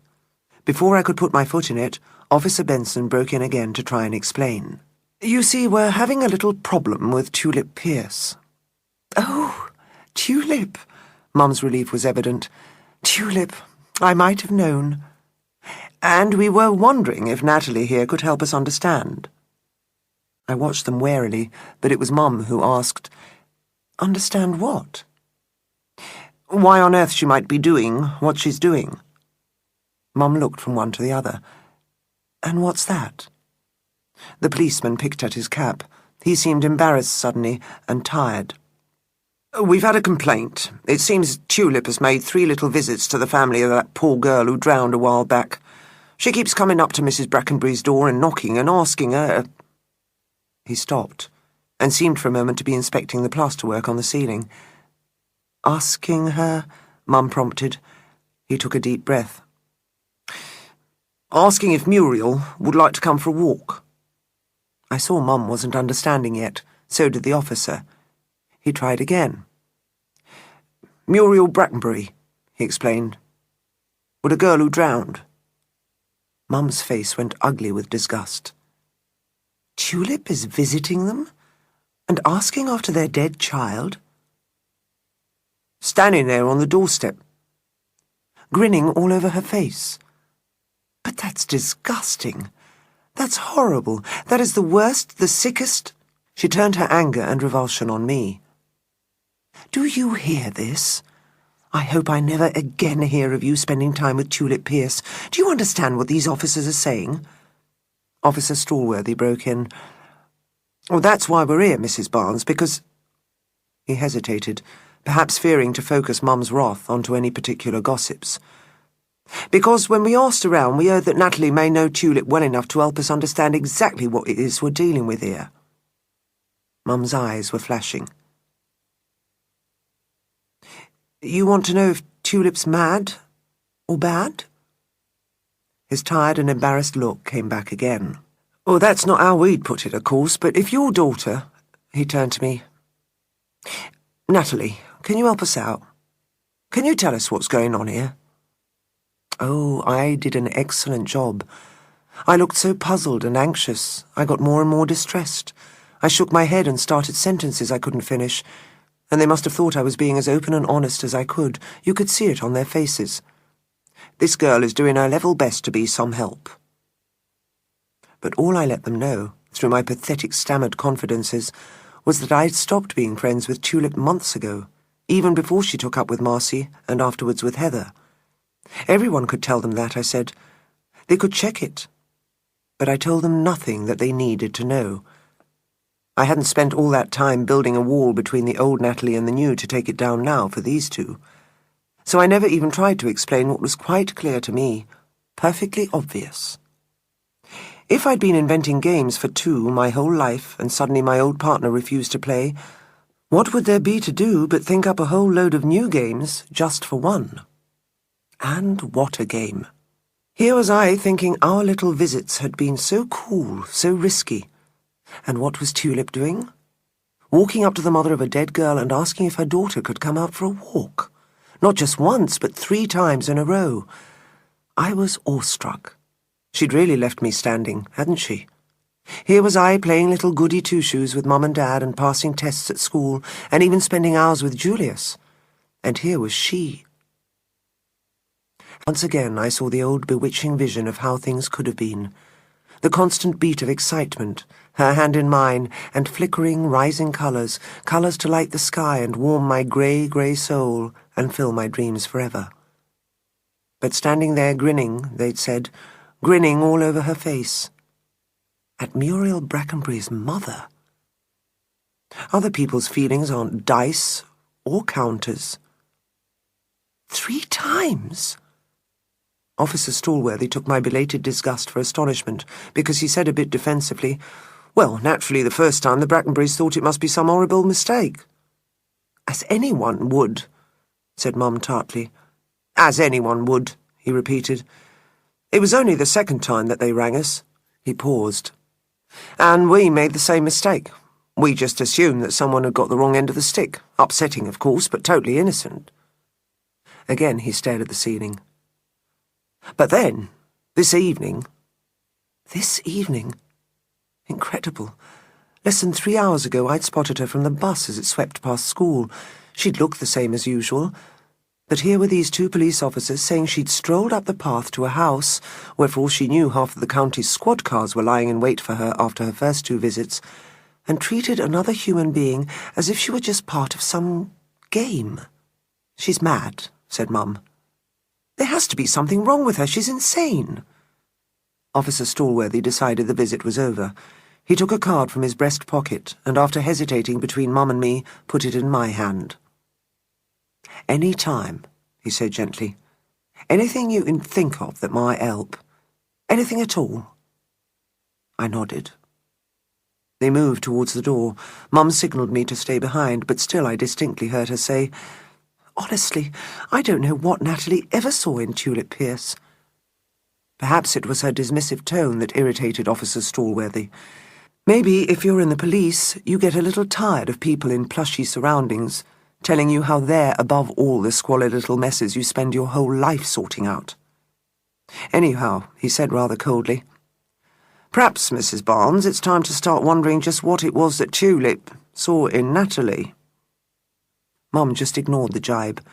But to remind him who was supposed to be the villain here, she asked, "And what is likely to happen to Tulip now?" "Oh, we'll speak to her. She won't go bothering them again." The wall I'd built so carefully broke. Not even caring that Mum would realise I'd been eavesdropping, I rushed through the door and caught him by the sleeve. "Promise me you won't tell her father. Promise me." Mum looked first shocked, then disapproving. "They'll have to speak to Tulip's parents, Natalie." "No, please," I begged. "They mustn't.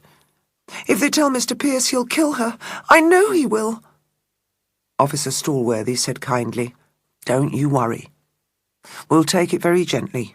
I think we all know about Mr. Pierce's temper." "No," I cried, dragging at him near hysterical, half dead with fright for Tulip. "You don't understand. If you tell him what she's been doing, he'll half-murder her. He'll just be glad to have the chance. He'll sound reasonable enough while you're there, but the minute you're gone..." The words came searing back from games we'd played together, things she'd said. "The minute you're gone, he'll thrash her like a red-headed stepchild. He'll whip her till her freckles sing." They stared at me, appalled. Even my mother was silent. The officers eyed one another, said nothing, and were gone. Chapter 4. News travels fast in a hotel. Mum didn't say a word to me, but she must have spoken to someone, because the very next evening I walked through the lounge to hear the argument raging around me. "Wickedness," Miss Ferguson was saying. "Pure wickedness." "Oh, nonsense," said Mrs. Pettifer. "The child is obviously deeply disturbed." Instead of moving on through the double doors, I drifted to a halt out of sight behind one of the pillars to listen. As usual, Mr. Enderby tried to keep the peace. "It might have been a misunderstanding. That's always possible." "Oh, really?" snapped Miss Ferguson. "It's perfectly obvious that that Pierce girl is malevolent by nature." Julius looked up from the spelling book he was pretending to study. "Are you talking about Tulip?" Mrs. Pettifer couldn't order Miss Ferguson to be quiet. Instead, she sent Julius out of the lounge. "Off you go, dear. I'm sure you can't be doing your homework properly here." Julius trailed away, probably glad of the excuse to give up on his spellings. I expect Mrs. Pettifer glanced round to check I wasn't listening either, but I was well hidden. So by the time that Mum came over to have a few words with them before dinner, the three had started up again. "I was just telling Mrs. Pettifer," said Miss Ferguson, "that part of the problem for children today is that they hear far too many people like herself telling them they understand all their problems. They're not enough like me stating quite openly that some of their behaviour is downright evil." Old Mr. Hearns had kept dead quiet up till then. He'd probably been hoping that this discussion would die away and he'd be asked to play the piano as usual, but now he got irritated and spoke up. "Oh, I see. They're bad seeds, are they? Spawn of the devil?" She missed his sarcasm entirely. "That's right," she said. "And when I was a girl, these things were made perfectly clear to us. We even had to learn a little poem. Satan is glad when I am bad." "Oh, I know that one." This was Mr. Scott Henderson, who winked at me as he strolled in behind George, who was carrying a tray of drinks from the bar. Rumbled, I stepped out from behind the pillar, but no one noticed me. They were still busy looking at Mr. Scott Henderson, who had clasped his hands together and started declaiming. "Satan is glad when I am bad, and hopes that I with him shall lie in fire and chains and awful pains." "Hardly a poem," Mr. Hearns muttered critically. But Mum took the chance to stop the argument in its tracks by starting a small storm of clapping. Mr. Scott Henderson took a bow, and after a "please break it up" I signal from Mum, George made a point of giving everyone the wrong drinks. In the confusion that followed, Mum leaned over the arm of Mr. Hearns' chair and said softly, "I think a tune would be nice now, don't you?" Gratefully he rose and launched into what I've often heard Mum call that awful stale medley of his. Mum kept the smile fixed on her face and nodded to the music, and she was still determinedly humming Bye Bye Blackbird when the grandfather clock took to striking its arthritic half-hour, and all of them finally prized themselves out of their armchairs and off their sofas and wandered across the lobby into the dining room. Mum's bright look crumpled like a dead balloon. Leaning her head against the chair back, she closed her eyes. I thought she might call me over to talk about the visit from the police and what I'd said about Tulip's father. But within seconds the telephone outside was ringing again.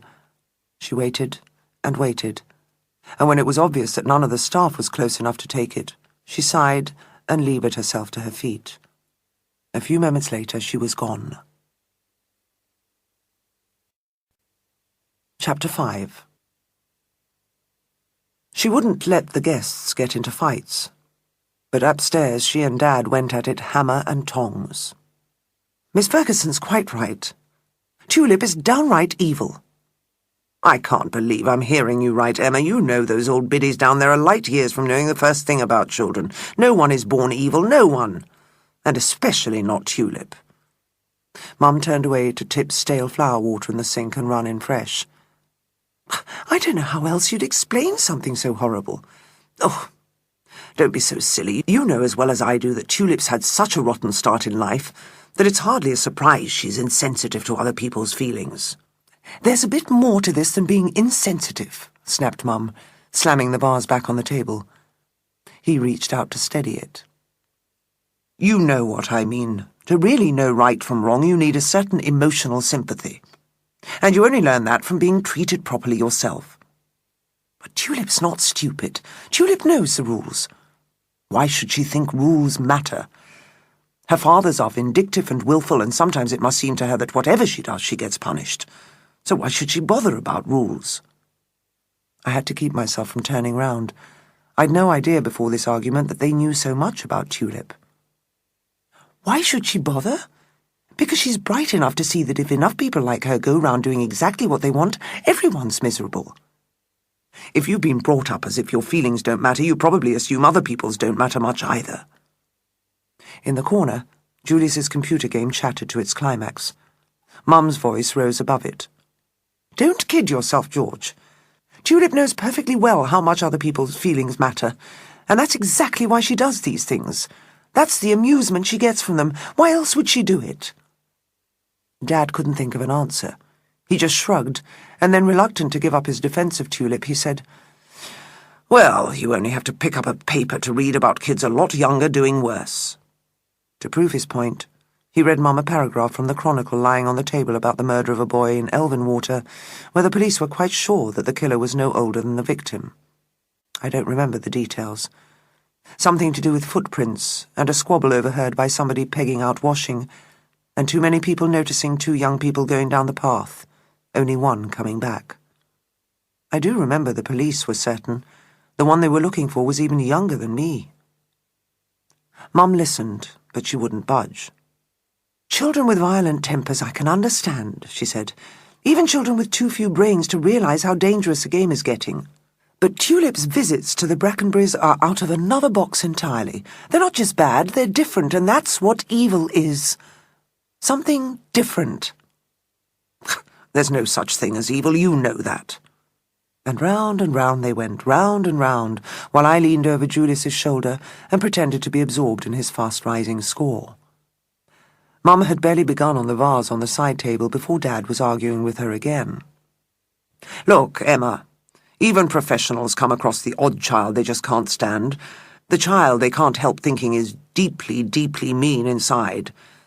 And then what usually happens is that they meet the parents and they begin to think, poor little brute. No wonder the child's such a horror. Oh, right, scoffed Mum. Then I've got a brilliant idea. Why don't you take Mr. and Mrs. Pierce round to meet Mrs. Brackenbury? Then she can start feeling sorry for Tulip. That shut Dad up. See, Mum said, and walked past him into the bathroom carrying the misting spray. She made a point of letting the door close behind her. The buzzer from downstairs rang twice. Dad pushed himself up from the table. Seeing me watching, he pushed the newspaper over the table towards me and said darkly, Good thing that Tulip has an alibi. It was a joke, but what he didn't know was that after the paper came, I'd spent a good half-hour kneeling on the chest in the passage, scouring the map for Elvenwater, checking the scale, and doing the calculation over and over till I was absolutely sure. Chapter 6. And it wasn't the first time either. Ever since the blaze at the chicken farm, I'd scoured the evening paper every night. As I came in from school, Dad would lift his head from the computer or turn from the rack of numbered room keys. Be an angel, Natalie, take round the papers. I'd scoop the pile of chronicles into my arms, and round I'd go. Slap, slap, one on every second sofa. Slap, 3 on the menu table, 2 in the bar, 2 in the coffee room, all the rest in the lounge. Except for the one I took up to my bedroom. I read the whole thing. Thefts, beatings, vandalism. I'd dutifully turn each page. Fire injures homeless man. The usual thing. They must print stories like it 10 times a week. A garbled account from someone passing by of how he smelled the smoke and saw the flames, and just above, a picture of a burnt-out shed. I'd tried to tell myself a drunk tramp nearly died in a fire, and that was that. Just because Tulip lit fires, it didn't follow that she started this one. But still, she'd be my chief suspect. Sometimes I'd be so convinced that it was her, I'd have to stop and read the report again. Only then would I see the words Wednesday lunchtime, and remind myself that I'd seen her flouncing into detention at that time. The suspect was male, I'd notice on second reading. The suspect is 6 feet tall. And who were they, anyway, these people who filled up the pages of the Chronicle night after night. Were they all like Tulip, living life as one game after another, tire of one and move on to another even harder and more dangerous? They couldn't all have fathers as vile and bullying as Mr. Pierce, and mothers too feeble to protect them. Surely there weren't that many horrid people in the world. And if there were, I wasn't sure I wanted to go on buses anymore or walk down streets for fear of bumping into them. Dad found me in the passage once too often. "Quite the little cartographer," he said as he passed. "What?" "Maps," he called over his shoulder. "Each time I see you these days, you're kneeling on that chest studying the map." I was just checking something. Suddenly he stopped and put the television he was carrying down on the floor. "Room 302, he said. "Don't let me forget." Then he sat on the chest beside me and pushed my hair out of my eyes. "Is, something worrying you, Natalie? Is there anything wrong?" Everyone has choices. I'd shied away from him time and again because, close to Tulip, I didn't need him. Tulip's touch was enough. But now she wasn't there, I realized I'd been hiding from both my parents. I'd used the fact that they were busy and Mum was so wrapped up in Julius to slip away from them and keep them off me, and it had worked. If you're a good girl and dress neatly and do your homework, no one will even notice you. You can leave a pretend person in your place to say good morning and pass the beans and carry the dishes to the hatch. If they're not looking, then they'll never know. Or you can raise a hand to save yourself. Make sure they see you. "I was just looking at the map," I said, "to work out if it could be Tulip who stabbed that old lady on Thursday in Brittleford." He turned to stare. "What?" I kept my voice steady. "But that lady was stabbed and robbed at 3 o'clock, the police say, and we didn't finish with the school photo till after 2:30, and Brittleford's miles away." I showed him to scale with my fingers. "And Tulip has no bike, so I reckon Tulip has an alibi." He was still staring. "Is this what you've been doing each time I've seen you on this trunk?" I nodded. He shook his head in amazement. "But why on earth would you think it was Tulip?" "Well, tell me," I said. "Who are these people if they're not people like her?" "Listen," he said, "this is ridiculous. I know Tulip's turning into a bit of a bad lot, but—" I interrupted him. "You were around at lunch. You heard Mrs. Pettifer telling everyone what the policeman told his wife?" Dad looked irritated. "Gossip. Rubbishy gossip. These old biddies should keep their mouths shut." But I knew he knew better. "It isn't a home," he told her. "That house is just a cold shell keeping the rain off 3 people. I was there half an hour," he said, "and the only real life in there was that great big dog barking." Dad sighed. "Oh, dear. Poor Tulip." That wasn't going to wash. I turned on him accusingly. "And you knew that? You've known it years and years. That's why you never let me go round there, even at the start. Even back then I heard you telling Mum it was," I imitated his stern voice, "no fit place for a child." "Well then," he said rather smugly, "I was right." "But Tulip was a child, wasn't she? If you were so sure I shouldn't have been there, then Tulip shouldn't have been there either." "Natalie, people can't go round snatching children and giving them other homes just because their parents are awful." "She shouldn't have been left," I said stubbornly. He tried to take my hand. "You really mustn't think that nobody tried. I know for a fact we weren't the only ones to make a few warning phone calls, and both schools were always well aware of Tulip's background. The Pierces have had social workers round there time and again." So, everybody was in it. Everyone knew. "So what was the matter?" I asked sarcastically. "Wasn't it bad enough?" He rose to his feet and looked down at me. "No," he said evenly after a moment. "It wasn't bad enough. And I'm afraid that life's a bit like that, Natalie. It has to be a whole lot worse than bad to count as unbearable. Until it gets to that point, people are on their own. I was disgusted, utterly disgusted. They've got to stick up for themselves, have they? I said scornfully. Manage on their own? He paused, then, Why not? His voice was still even. You've heard Mrs. Pettifer say it often enough. Every saint has a past, every sinner has a future. And you've even managed it yourself. Look at you. No more warnings on your report cards, no more lost hours after school, better marks, better habits. You've let down Tulip, and you've saved yourself. I wanted to scream at him. Yes, but I'm not like you, am I? I've got no power to change things. You lot have. But what would have been the point? He couldn't afford to believe me. None of them could. That way they'd have to feel as guilty as me. So I didn't say anything. I just nodded at the television he'd left on the floor. Don't forget, I said. You're going to room 302. Oh, right.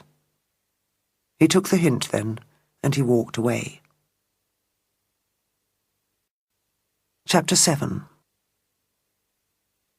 And after that, I put Tulip Pierce out of my mind and got on with my own life. This time I did it properly. I spent my break times in the library, gradually daring to take a seat nearer and nearer one of the small gangs of girls who sat together, till one day Glenys asked if she could borrow my protractor, and Anna told me that she liked my hair. And from then on I joined them in the lunch queue every day and walked to the bus stop with Glenys. A week or so later, when she was chatting about the party she was planning at the weekend, she asked me, Why don't you come too? And I was in at last. I still saw Tulip in the corridors on the days she came. And, like the rest of them, I took an interest in her foul-tempered brushes with the staff and all her defiant rebellions. Did you hear what she called Mrs. Miniver? Everyone's saying she'll be asked to leave. My dad heard that she'd been reported to the police for slashing the bus seats. It wasn't bus seats, it was theft. Tulip stormed up the staircases and in and out of rooms, snarling at everyone. Move out of the way, idiot! And most of them did. She made almost everyone nervous. I think they all thought that someone the staff could barely pretend to control was far too dangerous even to stand near. The trouble she got in, instead of curbing her, seemed to make her worse. She became more and more insolent, almost insanely cocksure. Indifferent to threats and warnings, even to punishment, she took her continual suspensions in her stride. We'd see her swaggering out between the gates at all hours of the day and not be able to begin to guess whether she'd been sent home officially or just decided it was time to go. But as her reputation grew, so did mine. In March I passed all my exams so well I was commended. Miss Fowler called in my parents and told them she was moving me into a different stream. It will be hard, she said, but Natalie is doing so well, I'm sure she'll manage. And I did. Easily. Somehow, the harder I worked, the more I enjoyed it, and when at the end of the school year I won 3 of the prizes and had to walk across the stage in front of everyone to take my books and shake Miss Fowler's hand, I realized Tulip and I had now reached equal distinction in our separate ways. Everyone knew me for an excellent pupil, and everyone knew her for a bad lot. And then I bumped into her in the cloakroom. Move over, stupid! She snapped at me, pushing past. Perhaps she'd called me that once too often when we were younger, or maybe, still carrying my brand-new prizes, I wasn't ready to be insulted anymore. Anyhow, stupid I was. Deliberately, quite deliberately, I let my eyes slide off her face, down her stained pullover, to her puckered skirt, and wrinkled my nose. One look in her eyes and I knew I'd gone far too far. Oh, so we're playing games again, are we? Hastily, I tried to backtrack. I don't know what you mean. She just ignored me. We haven't played one for ages, have we, Natalie? What do you feel like? Hogs in a tunnel? Havoc? Road of Bones? How about Watch the Skies? You always enjoyed that. I'd never realized eyes could go so hard. Suddenly I felt sick with fright. "Leave me alone, Tulip." She made her eyes go wide. "That's not very nice, is it? After all, you were the one to start." "I haven't started anything." "Yes, you have. You just began with stinking mackerel. I saw you." Nobody knows you like your old best friend. There was no point in saying anything. I just made for the door. "That's agreed, is it?" she called after me. "Now it's my turn to choose." I pretended I wasn't listening. Tugging the swing doors to make them close faster behind me, I hurried down the long corridor to get away. When at the corner I glanced back, she wasn't behind me. But that wasn't any comfort. After all, she had no need to follow me herself. Her menacing little words were doing that. I rushed into the safety of my next class and took my seat, my heart thumping. Nobody looked my way, nobody noticed, but I sat there in terror. I knew Tulip, and deep inside not only did I know that she'd not rest till she'd won the very last game of all, I also knew exactly which of them she'd choose. Chapter 8. The next few days I felt like that poor trembling rabbit in Tulip's clutch, waiting for something to happen. But 1 week turned into 2, then 3, and Tulip never even glanced my way. And then at the end of the next week the holidays started. Time and again that summer I checked with Julius. "You haven't seen Tulip hanging around anywhere, have you?" He'd look up from whatever he was doing. "Tulip? No. Why? Is she coming round?" "I don't think so. But if you see her, will you let me know?" I'd try not to sound worried, and maybe that was a mistake, because once when I asked him, I got a different answer. "I thought I saw her a couple of days ago by the old garages, but when I called her, she just disappeared." "Next time, tell me straight away, will you?" "If you like." I searched the garages, but found nothing. And looking back, I'm not surprised. Tulip was cleverer than that. The days went by. Dad started paying me for little jobs, and Mum needed help in the office, so I was kept busy. Glenys came over once or twice, and I went to her house, and gradually I let myself believe that all Tulip had in mind that day was making me nervous. She knew exactly how faint-hearted I could be. What could be smarter than leaving me to worry, week after week, about something she'd long forgotten? And so I let myself stop fretting. There was so much to do. When school term began again after the summer, I had a whole lot more work and netball practice twice a week.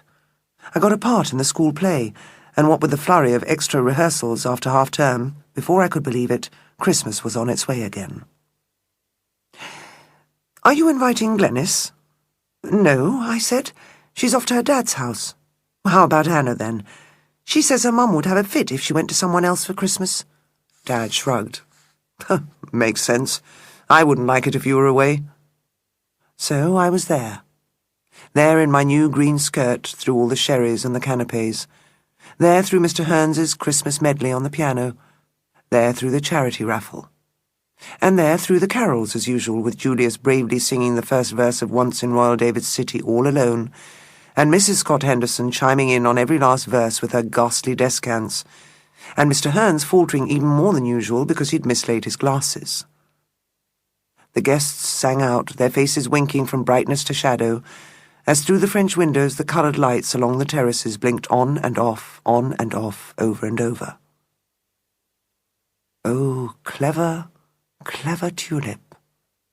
To pick the one evening everyone's in the same room, and all the kitchen staff who haven't managed to persuade Dad they're not needed are running round in circles, or peering into special soups, or diving into ovens to check on yet another difficult dish. Clever, clever Tulip. To pick the only night no one's around to see a small dark figure pouring petrol and paraffin and God knows what else, on all the sills and lintels, all the doors and benches, railings and signs, everything wooden round an old hotel.